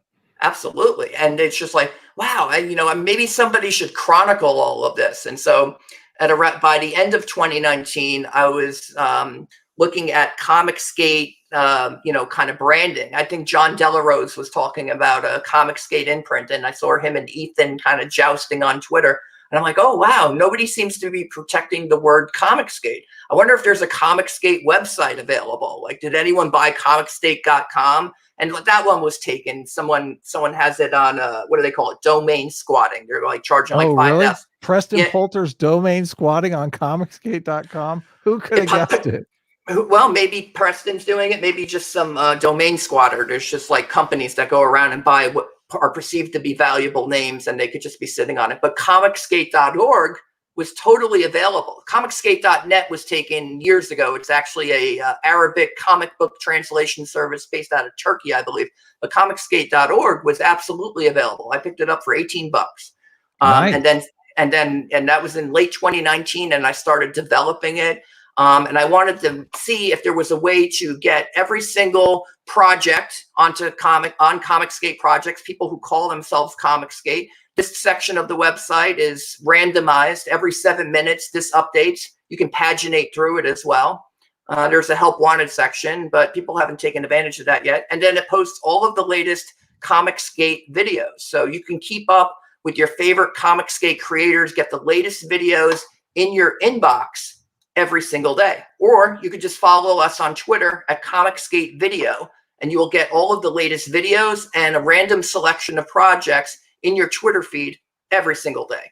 Or you could like us on Facebook, and you'll get all the latest videos and of random selection projects. Or you could like us on Parler, Comicskate on Parler, and you'll get the same thing there. But Parler hasn't been working so great lately. But we have over 150 creators, close to 200, a little more than 200, a little less than 200 creators, and all of their videos are included. And let's just pull up our favorite creator, Adam Friended here, and we can see what Adam has to offer. There's Super Villains Anonymous. There's your YouTube channel. People can subscribe to that quite easily. There's your latest video. You can watch it right here, or you can go down and you can see what the latest videos. There's Super Villains Anonymous. This means that on May 21st, Super Villains Anonymous was probably shared on Comicskate Video Twitter account, and it would have been sent out via the automatic email. There's 2 emails that go out every single day, but this is a good way to keep up with your favorite Comicskate creators.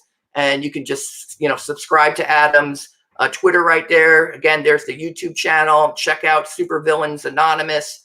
And you'll get the latest there as well in terms of buying your book. I'm looking forward to Super Villains Anonymous, and thanks for creating it. And I was working on it all day, man. Making a comic book is hard. And then I got this in the mail. I was like, holy fucking shit. This thing is like so incredible. I'm like, oh my God. No, it's hard. I started drawing my own comic book about a year and I don't know, what was it? It had to be in, I guess, around the same time I was starting the website, and my YouTube channel wasn't going anywhere. And I was like, oh, I'm probably going to need to build my platform a little bit. So I was like, oh, I need to start, I was like, oh, I'll just start drawing my comic book. And that will be enough. Right. And so I spent day and nights and a little bit of time on the weekends. I'm like, all right, I'll crank out a page and see how long it took me. And it took me quite a while. So I realized that it took me to the point where I realized that it might take me a few years to produce a comic book if I didn't build a platform big enough to give me enough crowdfunding on the first go. Totally. Yeah. Totally. So what should I do first? Chicken and the egg. Should I build my platform first? Or should I, so I said, well, I'll build a fucking platform. I'll build Comicskate.org. I'll build the biggest platform I possibly can. My goal this year is to get 10,000 people to like Comicskate on Facebook and to be driving traffic. It's working. So driving traffic from Twitter with the automatic news feeds and the automatic emails going out, and I don't have to maintain it, is slowly building traffic. I foresee to really be a viable platform, it probably needs about 50,000 likes on Facebook, maybe, I don't know, 5,000 likes. It would be. And I think, we're almost, we're 10% of the way to 30,000. So they're like Comicskate on Facebook, because I know that everyone's got friends who probably, maybe we're all on Twitter, right? We're all on YouTube, but not everyone's on YouTube. Not everyone's on Twitter. So maybe what could Comicskate.org do? Maybe it builds a pipeline from these other social media and can help people who share the characteristics of Comicskate supporters. Maybe they demographically have certain things in common. That's what, I'm trying to crack that code so I can buy ads and point them at the right people I've got the amount of dollars per like. So I think I've got that down. The last go, I got it down to 42 cents by playing with demographics inside of Facebook ads. I was like, all right, if I could get that down to 10 cents, I could probably reasonably fund getting up to 10,000 by the end of the year. Otherwise, it's going to be a little bit tougher. So, but I mean, it is what it is. I wanted to try something new. I wanted to see if I could do it, if I could get all the videos to show up automatically, if I could get the newsletters to go out automatically, if I could get the social media to update itself automatically. And pretty much done with the beta here. I wanted to do some optimizations to make it faster so that we could boost the page speed on Google. And so far, all of the tests are succeeding. So functionally, I guess I did an okay job coding it because the website works and I don't have to deal with it every single day because it's constantly updating itself. On the other hand, could there be more traffic? Absolutely. I'd like to see that. Look at that. We got to 2,300 likes on the air with Adam. Oh, really? Here. Yeah, just now. Sweet. Yeah. I will log into Facebook for the first time in the last 6 months. It's so funny that my YouTube name is Adam Friended, but I never made the connection that Friended is such a Facebook thing. I was kind of over Facebook when I picked the name Friended. So it just Friended. I wanted to do 2 YouTube channels that was like Friended and Unfriended. But the unfriended thing I never really even did. And I realized that it was kind of a mistake early on, but I went with it. Who cares what's in a name, right? I think it's a great name. And that's what's going to be printed on the book, right? That's like your well, I'm using Adam Strange is my real name. I'm going to use my real name obviously on the book, and a lot of my real collectors, my real family and friends and stuff like that. I've been like, they don't want to see. They don't know me as Adam Friended. They know me as Adam Strange. So, Render Under Caesar says this guy is based. Hell yeah, he's based. Obviously, that means cool, right? That means cool. Okay. Yeah. Oh, good. As long as it doesn't mean uncool or not smart or ugly, bald or. Yes. No. So yeah, no, that's amazing. So if you guys want to check out comicsgate.org, you can, and I encourage you to do so, obviously.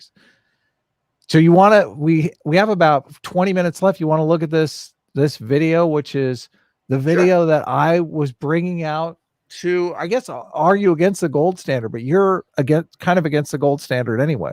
Well, I would be for it if it weren't so strong that it would produce a Great Depression when you mismanage it. Oh my God, that's hilarious. Yeah, that's the problem with the gold standard is there's not enough gold. The money supply shrinks so much that it's a huge constraint, an unnecessary constraint. Yeah. No, and you could have the same thing happen with deficit spending if you're singularly dependent on the government to produce more money. So like I said, if you get deficit hawks in there and you were depending on them to constantly increase the money supply, and suddenly they said, we're going to be like the Europeans in the late 2010s, and we're going to cut off the supply. And suddenly interest rates are rising and you're in a sovereign debt crisis. Like, why would we make Congress in charge of that? I don't know if they would do a great job with that. At least with the current system, you can pretty much count on they're going to keep printing more money. Congress might one day decide they don't want to, and that shouldn't be a political question that affects us all to such a degree where you could have 20 million people losing their jobs, or you could go to 25% unemployment. Maybe not. Yeah, maybe let's not risk it. Here, are you familiar with Mark Blythe? I read his book. I read his book on how austerity is terrible. Austerity is a terrible idea. You're not for austerity, though. I don't know. We supported sequestration at the day job, and it helped to bring the budget deficits down, and it didn't cause unemployment. Unemployment was still dropping during that period. And so I think that you want to keep the budget under control and you want to keep the debt on. Well, look, he just left. What happened? Oh, you're back.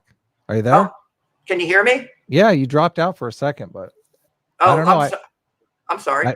I didn't let you back in, but it looks like you're back in. Anyway, so I actually saw Vosh recently Google austerity on a live stream. I was like, what? Like, you're talking about economic policy and you don't even know what austerity means? What the fuck is happening here? Yeah. Who doesn't know what austerity means? That's kind of crazy. So here's Mark Blythe. I can't remember what he's talking about, but this was my I thought you were going to be arguing in favor of the gold standard, and I was like, I don't know how to argue against the gold standard, but Mark Blythe does. I was going to make you argue against this video. Which is my thing here is I'm more interested in cross-examining ideas rather than doing traditional debate format, because I really want to know the truth. I want to know what's the best course of action. I feel that's a good approach. I support that. And when I do tune into your program, I always enjoy when you have a guest on, because I think you're not approaching it in a biased way. You're actually asking questions, and you want people to be able to support their point of view. So I don't know how I'm faring as compared to some of your other guests. You're doing great. No, it's awesome. It's awesome to have a good back and forth. And it's cool you're a Comicsgate guy too. I love Comicsgate. The CRT video that I did with Lozar One, he, I think on Saturday wants to do a response because a bunch of you went to Twitter and started arguing with him. I think that's why Zach says, don't contact these people. In Zach's videos, he's always saying that. He's like, I'm going to talk about this person. No, but he asked for it. He wanted that. I put the yeah, you guys go ahead, argue away with him. The thing is, he tried to spin it around a little bit, like I was Kathy Newmaning him and not get. I'm like, dude, you're on the live. We did a live stream for 2.5 hours. If you can't make your position clear, how the fuck is that my fault? Like, I'm here asking you honest questions. I don't know. It's a lot of times people don't know how people are going to respond to the things they say. I have the advantage. I've been on YouTube for like 5 years now. So I kind of know when I say something, how people are going to respond to it. And I can adjust my phrasing to make myself clear. I know not to say things that are going to be totally misconstrued. So other people don't have that advantage. And I encourage you. And I think maybe this is a good use of my platform, is to let people come on and kind of get used to speaking on live streams and stuff like that, because I think a lot of people want to do it. They're afraid to do it. And it's hard to get a start. It's better. We have 125 people listening to us right now, which is nice. It's not a tiny audience, but it's not a giant audience. So you can come on and kind of field your ideas and see where things go. I know John Smith came on once, and she even said, I was scared the first time. Now I'm a little more comfortable. I can argue better. That's what you really want to get past. You want to get past that first, terrified feeling that I'm talking in front of people and they're going to judge me and the comments are going to be terrible. So yeah, you got to keep the back and forth going. Gabriel our change asks, austerity is cutting back on spending, right? Correct. Yep.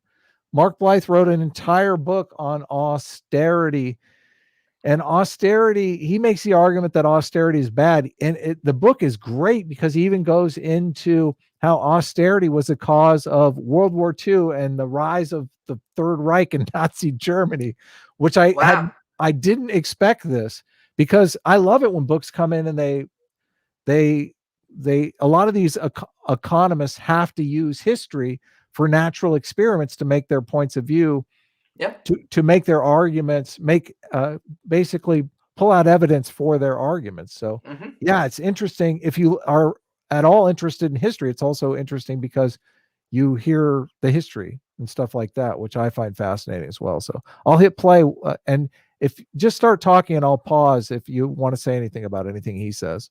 Okay. Let me know also in the chat if I boomered it and you can't hear the audio. So I ran through that last one quickly because I'm going to now walk through the mechanisms of each of them. So if you can stay with me on this, there's a little sort of graphic on deflation, why it's a problem, because deflation is basically endemic to a gold standard. If every piece of currency has to have metallic backing, your global rate of growth has to be the rate at which you can go mining. So this is exactly, Robert has not seen this video. This is exactly what he claimed before we ever started the video. So you can see the Austrian guys, and someone in the chat was asking if I have read any of the Austrian guys. Yes, I have. I was arguing with Academic Agent, who calls himself an Austrian economist. The Austrian guys think deflation is good. They're making the argument that monetary policy should be deflationary. They want to basically turn currency into an investment asset. Well, I think that too much credit, and this one thing the Austrians get right is that too much credit can actually create a boom to bust cycle. And I think they correctly identified the problems in the mid 2000s that many Austrian analysts were looking at what was occurring in the housing bubble and other bubbles, and they were saying, this is classic boom to bust right here. This is going to pop and it's going to be devastating. So Austrians do account for deflation. And they would, to me, that's what price stability means. I don't know if that makes me an Austrian. I prefer price stability. And I would say if you can avoid the boom to the bust with poor housing policies and government financing of loans that were not justified, or too many tax credits to build too much housing stock that helped to finance the bubble, or Fannie Mae and Freddie Mac accumulating all of that excess housing. I think that could have absolutely played a role there. And I think the Austrian economists would look at that and say, oh, boom to bust. See, we told you that's not a good thing. I don't know. That's where I agree with the Austrians too. I mean, you have to manage credit. Absolutely. Yeah.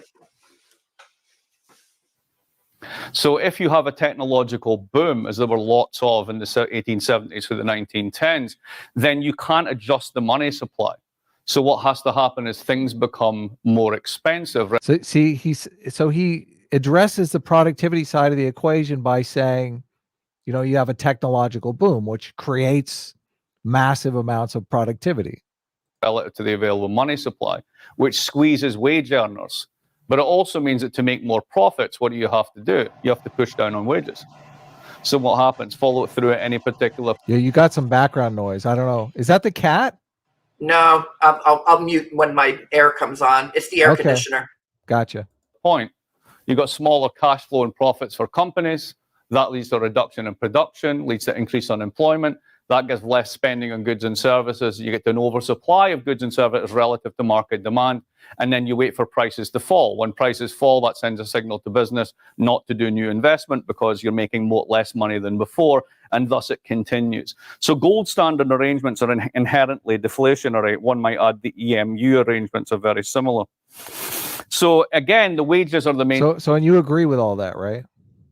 I don't know if they're inherently deflationary under the circumstances he lays out, where economic growth or possibly population growth or the growth of your labor force, if that's outstripping how much you can mine the gold, then you could have, in fact, a problem with the dollar getting too strong, as occurred in the 1920s and the 1930s. And you had deflation, and then unemployment went to the moon. It went to 25%, while the rest of the world was saying, wow, this gold standard's not working out anymore. And Hoover was like, no, we need to make the dollar stronger. And he was actually trying to boost exports. He was the first and last president to try to boost exports by making the dollar stronger. He lost out. They were trying to use tariffs, and everyone blames the Depression on the tariffs. But it's clear as day when you read Barry Eichengreen and Jeffrey Sachs. I think I sent you that article. They wrote it in the 80s, and it was all about how the countries that came off the gold standard first reduced unemployment the fastest. Yep. And then when FDR came in, he came off the gold standard in 1933, and then unemployment dropped from 25% all the way back down to, I think it was closer to 10% by 1937 when the double dip happened. The only trouble I think FDR ran into was he repegged to gold back in 1934, a year later, and that could have very well led to the second wave of deflation in the later 30s. Yep. In channel of adjustment. So when you're stuck in a deflationary spiral, the way that you try to retain your profit share, this is Marx, right? Marx was dead on about this, right? You squeeze labor. Ignore that part. Marx wasn't right about anything. Fuck that guy. Who basically gets the hit on the system. Now, at state level, what do you do? And this is what France specialized in the 1920s, is if there's a fixed supply of gold and trade is collapsing and you don't want your economy to do badly, what do? You try and steal all the gold. So you get gold hoarding. But when you hoard that gold, it's not actually part of the global money supply. So it makes the problem even worse. Then they have World War I, which is rather incompatible with openness in trade, to say the least. And then after the war, you get post-war hyperinflation because you've had all of this pent-up demand that's held back by the war. You have an incredibly unequal distribution of income and wealth. You've not had open capital flows for a while. So the minute the war is over, basically capital is free to exit damaged economies, which crushes the savings that are there. And then those currencies collapse. So you get massive import inflation in all these economies, which is what decimates Eastern Europe in the early 1920s. And also creates a bunch of fucking pissed off people who want to blame somebody for all this nonsense. Can you imagine, like, if you had a savings account, you know, you've got your entire life savings, and then all of a sudden the currency collapses? Holy fucking shit. No, that's why a lot of people are worried about sovereign debt crises. That's why they're totally skeptical of deficit spending, quantitative easing. A lot of this stuff is unprecedented. So we're not that far into Bernanke's QE experiment. And I'm not certain we really know what the outcome is. The MMTs are very confident that we can basically do this, and I don't know if they mean to do it indefinitely because it happens with the business cycle, right? So you have, you know, when the dollar's getting, well, let's just say when employment is really low, I assume they would slow down the deficit spending, maybe cut taxes, right? Or and then when it goes in the opposite direction, you're going to get too much inflation. Oh no, now you're going to want to increase spending and increase the dollar supply. And I understand the automatic mechanisms there, but I know that Congress is designed not to operate automatically as much as it can, although 2/3 of the budget does operate automatically. So maybe MMT is going to be right in the end, not because they were, you know, morally justified or it was the best economic strategy, just that this is what Congress is eventually going to do. That this is the trajectory that we're on, that we're going to do more automatic spending. There are going to be jobs guarantees. You're going to have socialized medicine. You're going to have, free housing or free universities and all these other deficit spending things that Democrats are often proposing. And Republicans are going to sound like dinosaurs or something like that. Like you could wind up in that future 50 years from now with one party rule and MMT leading the charge on deficit spending.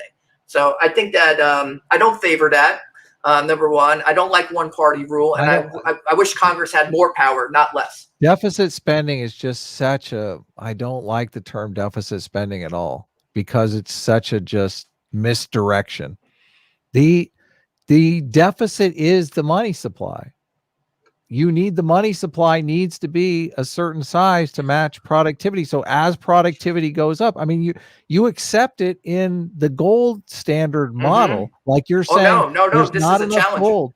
You're saying excellent point. Excellent point. This is the deficit needs to go up at a certain level. I mean, what they do at the Fed is kind of brilliant because they each year they overspend by a certain amount of money, and they match that overspending by selling treasuries, which sops up the purchasing power. Instead of leaving that money in the economy to be spent and bid up wages, they encourage people not to spend the money by offering them treasuries. So if they save the money and that money is just there in their savings account to make them feel good, then that's fine. The problem is, and this is the problem with government, is government is focused on money in people's bank accounts as if that's the important thing. No, the important thing is that the real resources are there when people want to spend that money. So if they don't encourage the productivity side of the equation, we're fucked. We're totally fucked. We're much more likely to have the kind of scenario that you're talking about with inflationary crises or destruction of the dollar over the fact that the productivity is not there. Well, I agree that if the dollar gets too strong and the reason was because there wasn't enough deficit spending, that would be a good argument for not having your monetary system depend on deficit spending. And I think that's where my disagreement with Dr. Kelton really comes down to, is what she views as the proper role for Congress versus what I think a limited government approach to it might entail. And so if you view that Congress should not have all these powers and we should leave many of those things like full employment, I think it could be left up to the private sector. I think we could incentivize more manufacturing to come back. I think Trump was right about that. And I think you could do that with the weak dollar. He wanted the weak dollar to bring back more jobs. And unemployment was dropping pretty much throughout the entire Trump presidency. And it went well beyond full employment, what they technically call full employment. So maybe the Fed does need to reevaluate that. And maybe my process questions for, Dr. Kelton about what you can accomplish in Congress with 60 votes. If it's not practical, if you can't actually implement MMT the way she's saying, because the rules in Congress forbid it, maybe it's not a real viable model. It's not an alternative to the system. And we have to think of other alternatives. There's two things going on here, though. MMT is a lens in the same way that evolution is a lens. The policy prescriptions that you come up with once you understand evolution, like once you understand evolution, all of a sudden you've got like the way that you manufacture drugs or vaccines or any of this stuff, or the way you control the spread of viruses in the environment, like vector control, everything changes once you understand evolution. The analogy here is with MMT. MMT is a lens in the same way, and that lens is not going anywhere. A lot of people are citing the policy prescriptions that you get from employing the lens as the lens, but no. Like, it's the same way you could understand evolution, and there are conflicting ideas on how to battle the pandemic. All of those conflicting ideas on the strategy to battle the pandemic take evolution as a given. So I look at MMT like this is the given part of the equation, and we really need to move over from arguing about like conflating the given part of the equation with the actual policy prescription. So, well, I think there's other ways to grow the money supply that won't necessarily have to include more deficit spending or government job guarantee. That's a huge. Disagree. So, I think all of the origin of all the money is from the spending. I buy into that with MMT. Yeah. No, that's fair. And I appreciate you challenging me. Even if you're saying, listen, when a bank goes out and loans somebody the money to buy a house or start a business, that's the bank generating that money, even though they have permission from the Fed to generate as much money for business, and they're basically operating like a franchise. They're saying, you have our permission to generate as much money as you want for starting businesses and buying homes and buying assets, and we will cover that. They are the one that's doing that spending, even though they have an agent out there doing it for them. Sure. And bottom line, it's coming from them. True, but I think that creates certain incentives in the economy. So I was talking about incentives with what method you use to create the money. So say you go with commercial lending or even home purchases as a way of creating money. Say you create money every time you get a new mortgage or something like that, you get a new home. That favors families. That encourages family formation. And I think we should place a premium on family formation. I think we have to work out the fucking housing policy like crazy. Yes. Oh no, housing policy. Perfect. We could do a whole show on housing policy. One thing I would say is end public housing. One thing the Soviets did after the Iron Curtain fell in Eastern Europe was they gave everybody who lived in public housing, which was everybody. If you had an apartment, they gave you title to the apartment. They said, you own the apartment. You, the tenant, you own the apartment. I think we could do the same thing here in America. Most of us, if you have a Fannie mortgage, a Fannie Mae mortgage, or a Freddie Mac mortgage, guess what, buddy? You live in public housing. The government owns your house. You're paying the government to live in that house, your mortgage. And you have all the public housing units in New York City and in other cities. You could just give the tenants who live in those properties the title to that. And then you could even finance probably refurbishing those and do exactly what Eastern Europe did, which was create a market for private housing overnight. And what it did for the people who lived it immediately, it was a lot of dislocation and people were confused and they didn't really understand it. And some people, there were winners and losers. point was that you had you went from communism to capitalism like that. And that's the problem with public housing. I think you should do away with public housing, and you could really start from the ground level there and really rebuild our inner cities. And yeah, I think I agree. Ownership just completely changes the psychology of places. everything. Yeah. It would change everything. This is my argument with the fucking communists all the time. I'm like, do you understand human psychology? Like, tell people they can't own anything ever, and you're basically going to demoralize everyone. You're going to suck all the productivity out of the economy overnight. Who's going to fucking get up in the morning and work on a comic for 10 hours? Oh man, only Adam Friended and Comicsgate and everyone who's really. If you tell people that they're not going to own that property that they're creating, what the fuck? What's the purpose of even creating it?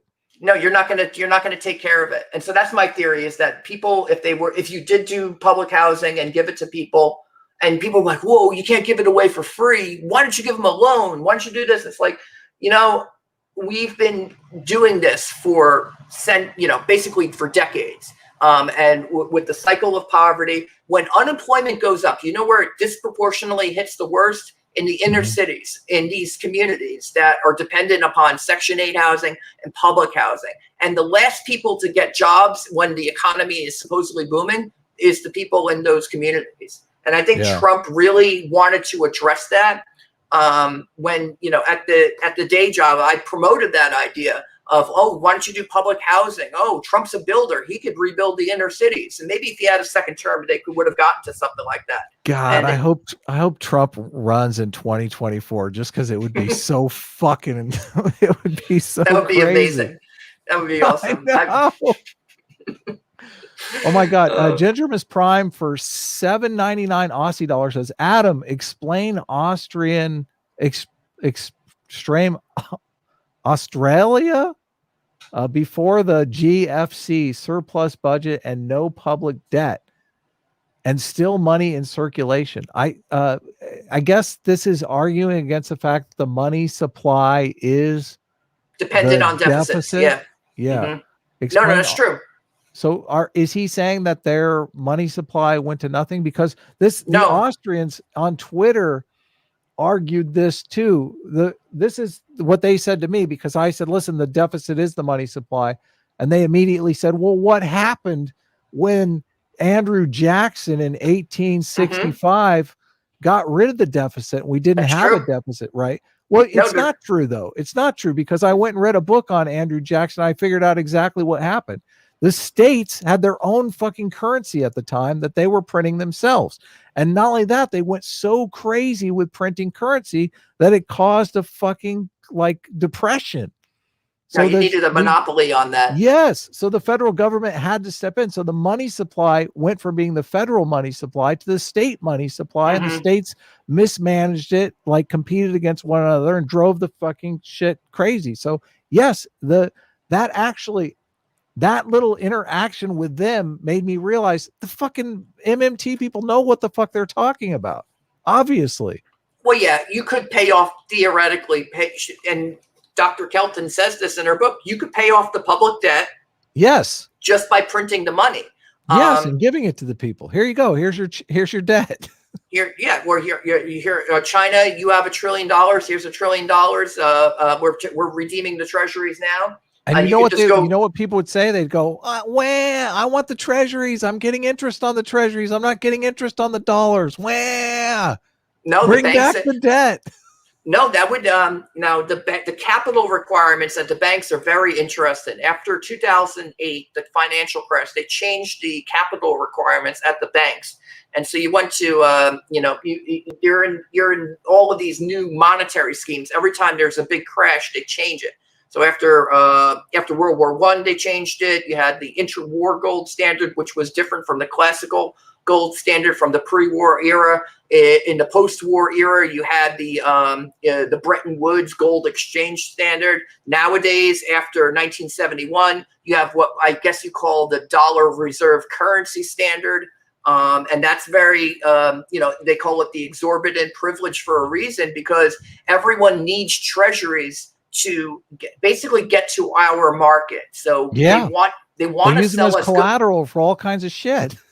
Well, it's fueling trade. It keeps consumer goods cheap in America. So you look at the free trade side of it. They say, oh, there's a benefit. But guys like Trump or Ross Perot would say, no, that's the giant sucking sound you're hearing. Those are all the jobs going away. No, there's some truth to that. With the labor participation rate, the manufacturing jobs, they were crushed. Upstate New York was destroyed because of the outsourcing of manufacturing. And I think that's why Trump won the election, not in upstate New York, but in places like Michigan or Ohio or Pennsylvania. People were still feeling the pain years and years later. What happens when you destroy a city? A city was built for factories, and now that city has no more purpose. We did that in hundreds of communities all around the country in the name of free trade and cheaper goods that we could have produced for ourselves. And I think that was tragic. It was unnecessary too. I disagree somewhat, and Warren Mosler disagrees on this too. But we're closing up here. We're at the 2-hour mark. And Gingermus Prime says, let me on. You're not answering it. Well, reach out to me on Twitter. I'm happy to argue with you. Like, these Thursday streams are basically me arguing with people. So do you have anything you want to say before we close out, Robert? You've been a fabulous guest. Oh, well, you're a great host. And I wanted to thank you, Adam, for having me on. I think this is the biggest YouTube show I've been on in the comic skate world. And I guess I got to mix a little business with pleasure here. Usually totally. On my Twitter, I try to keep my politics by the wayside, but then I saw this thing pop up with MMT and I just couldn't resist myself. I'm like, oh, wait a second. Adam's talking about deficit spending. I have to jump in there. And I'm going to teach him a thing or two. Well, the problem with the wokies is that they make it all fucking life and death, for heaven's sakes. Like, one of my things about Comicsgate is, I mean, people like to talk about politics. Why do we have to make it life or death? Like, you have to agree with me, otherwise I'm going to go after your job and shit. That's where I disagree with shit. Like, if you want to come on, if you want to be a progressive, be a fucking progressive. I don't give a fuck. Let people be conservative. Let people be libertarians. Let people fucking be what they want to be. Freedom, without like turning it into World War III. Like, if you don't vote for the same guy I vote for, you're a fucking racist Nazi and you need to be canceled. That's fucking garbage. I hate that shit. I hate it too. And I believe it's actually a part of a bid for one party rule. Yes, it's dangerous. Absolutely. It's totally dangerous. Gina Carano was 100% correct. The meme that got her fired was 100% correct. That's how it's done in countries that fall into one party rule. It doesn't happen with a army marching into town. It's not like Caesar taking over, although that can happen. You can have a military coup, but that's not what she's talking about. She's talking about this happens democratically, and it happens when you view your neighbor as a political enemy who needs to be removed or needs to be changed or needs to be transformed or whatever. And it's absolutely dangerous. It's a threat, to people losing their YouTube channels. It's a threat to people being canceled and taken out of society, losing their jobs just because of their politics. It's total bullshit. I don't support it at all. I recommend everyone read John Stuart Mill on Liberty. On Liberty, he speaks of a social tyranny more formidable than government censorship, which would be the social tyranny. Yep. Majority of basically the tyranny of the majority. That private sector censorship will be 10 times worse. He predicted it, John Stuart Mill, back in the 1800s. He knew, and you know what? Because there's nothing new under the sun. This has all happened before. Many times. And you've had the Scarlet Letter, and you've had waves of censorship, whether it's coming from the church or from monarchies or aristocrats or whoever happens to be the power. Today, maybe it's big tech. Maybe they're going to think twice about that. Maybe they should be listening to people who say, you know what, freedom of speech is a lot more valuable than censorship and conformity and forcing people to click their boot heels and walk and march goose step around or some other fascist bullshit. So I don't appreciate that. And I do appreciate you, Adam, because you have a platform and you're letting people come on and share their opinions. And so thank you so much. Totally. Check out comicsgate.org and support independent comics. Yeah, I'll put a link to the comicsgate.org in the description. Let us know your thoughts on this talk, obviously in the comments below, and I'll probably be streaming on Saturday morning as well. I believe that I'm having a stream on a Comicsgate stream. Comicsgate has been working on their reputation, and a Comicsgater actually tried to put together a wiki page on Comicsgate to change the dynamic. Our Comicsgate wiki page is like just a smear campaign against Comicsgate. Oh yeah. So we've been actually working behind the scenes to try to change it up. So we'll be talking about that on Saturday. Awesome. Yeah. All right. I'll go ahead and leave it there. Thank you so much for coming on, Robert. I'll end the stream. Just stay on. I'll say a quick goodbye to you. Take care, everyone, and we'll see you on Saturday morning. Bye-bye.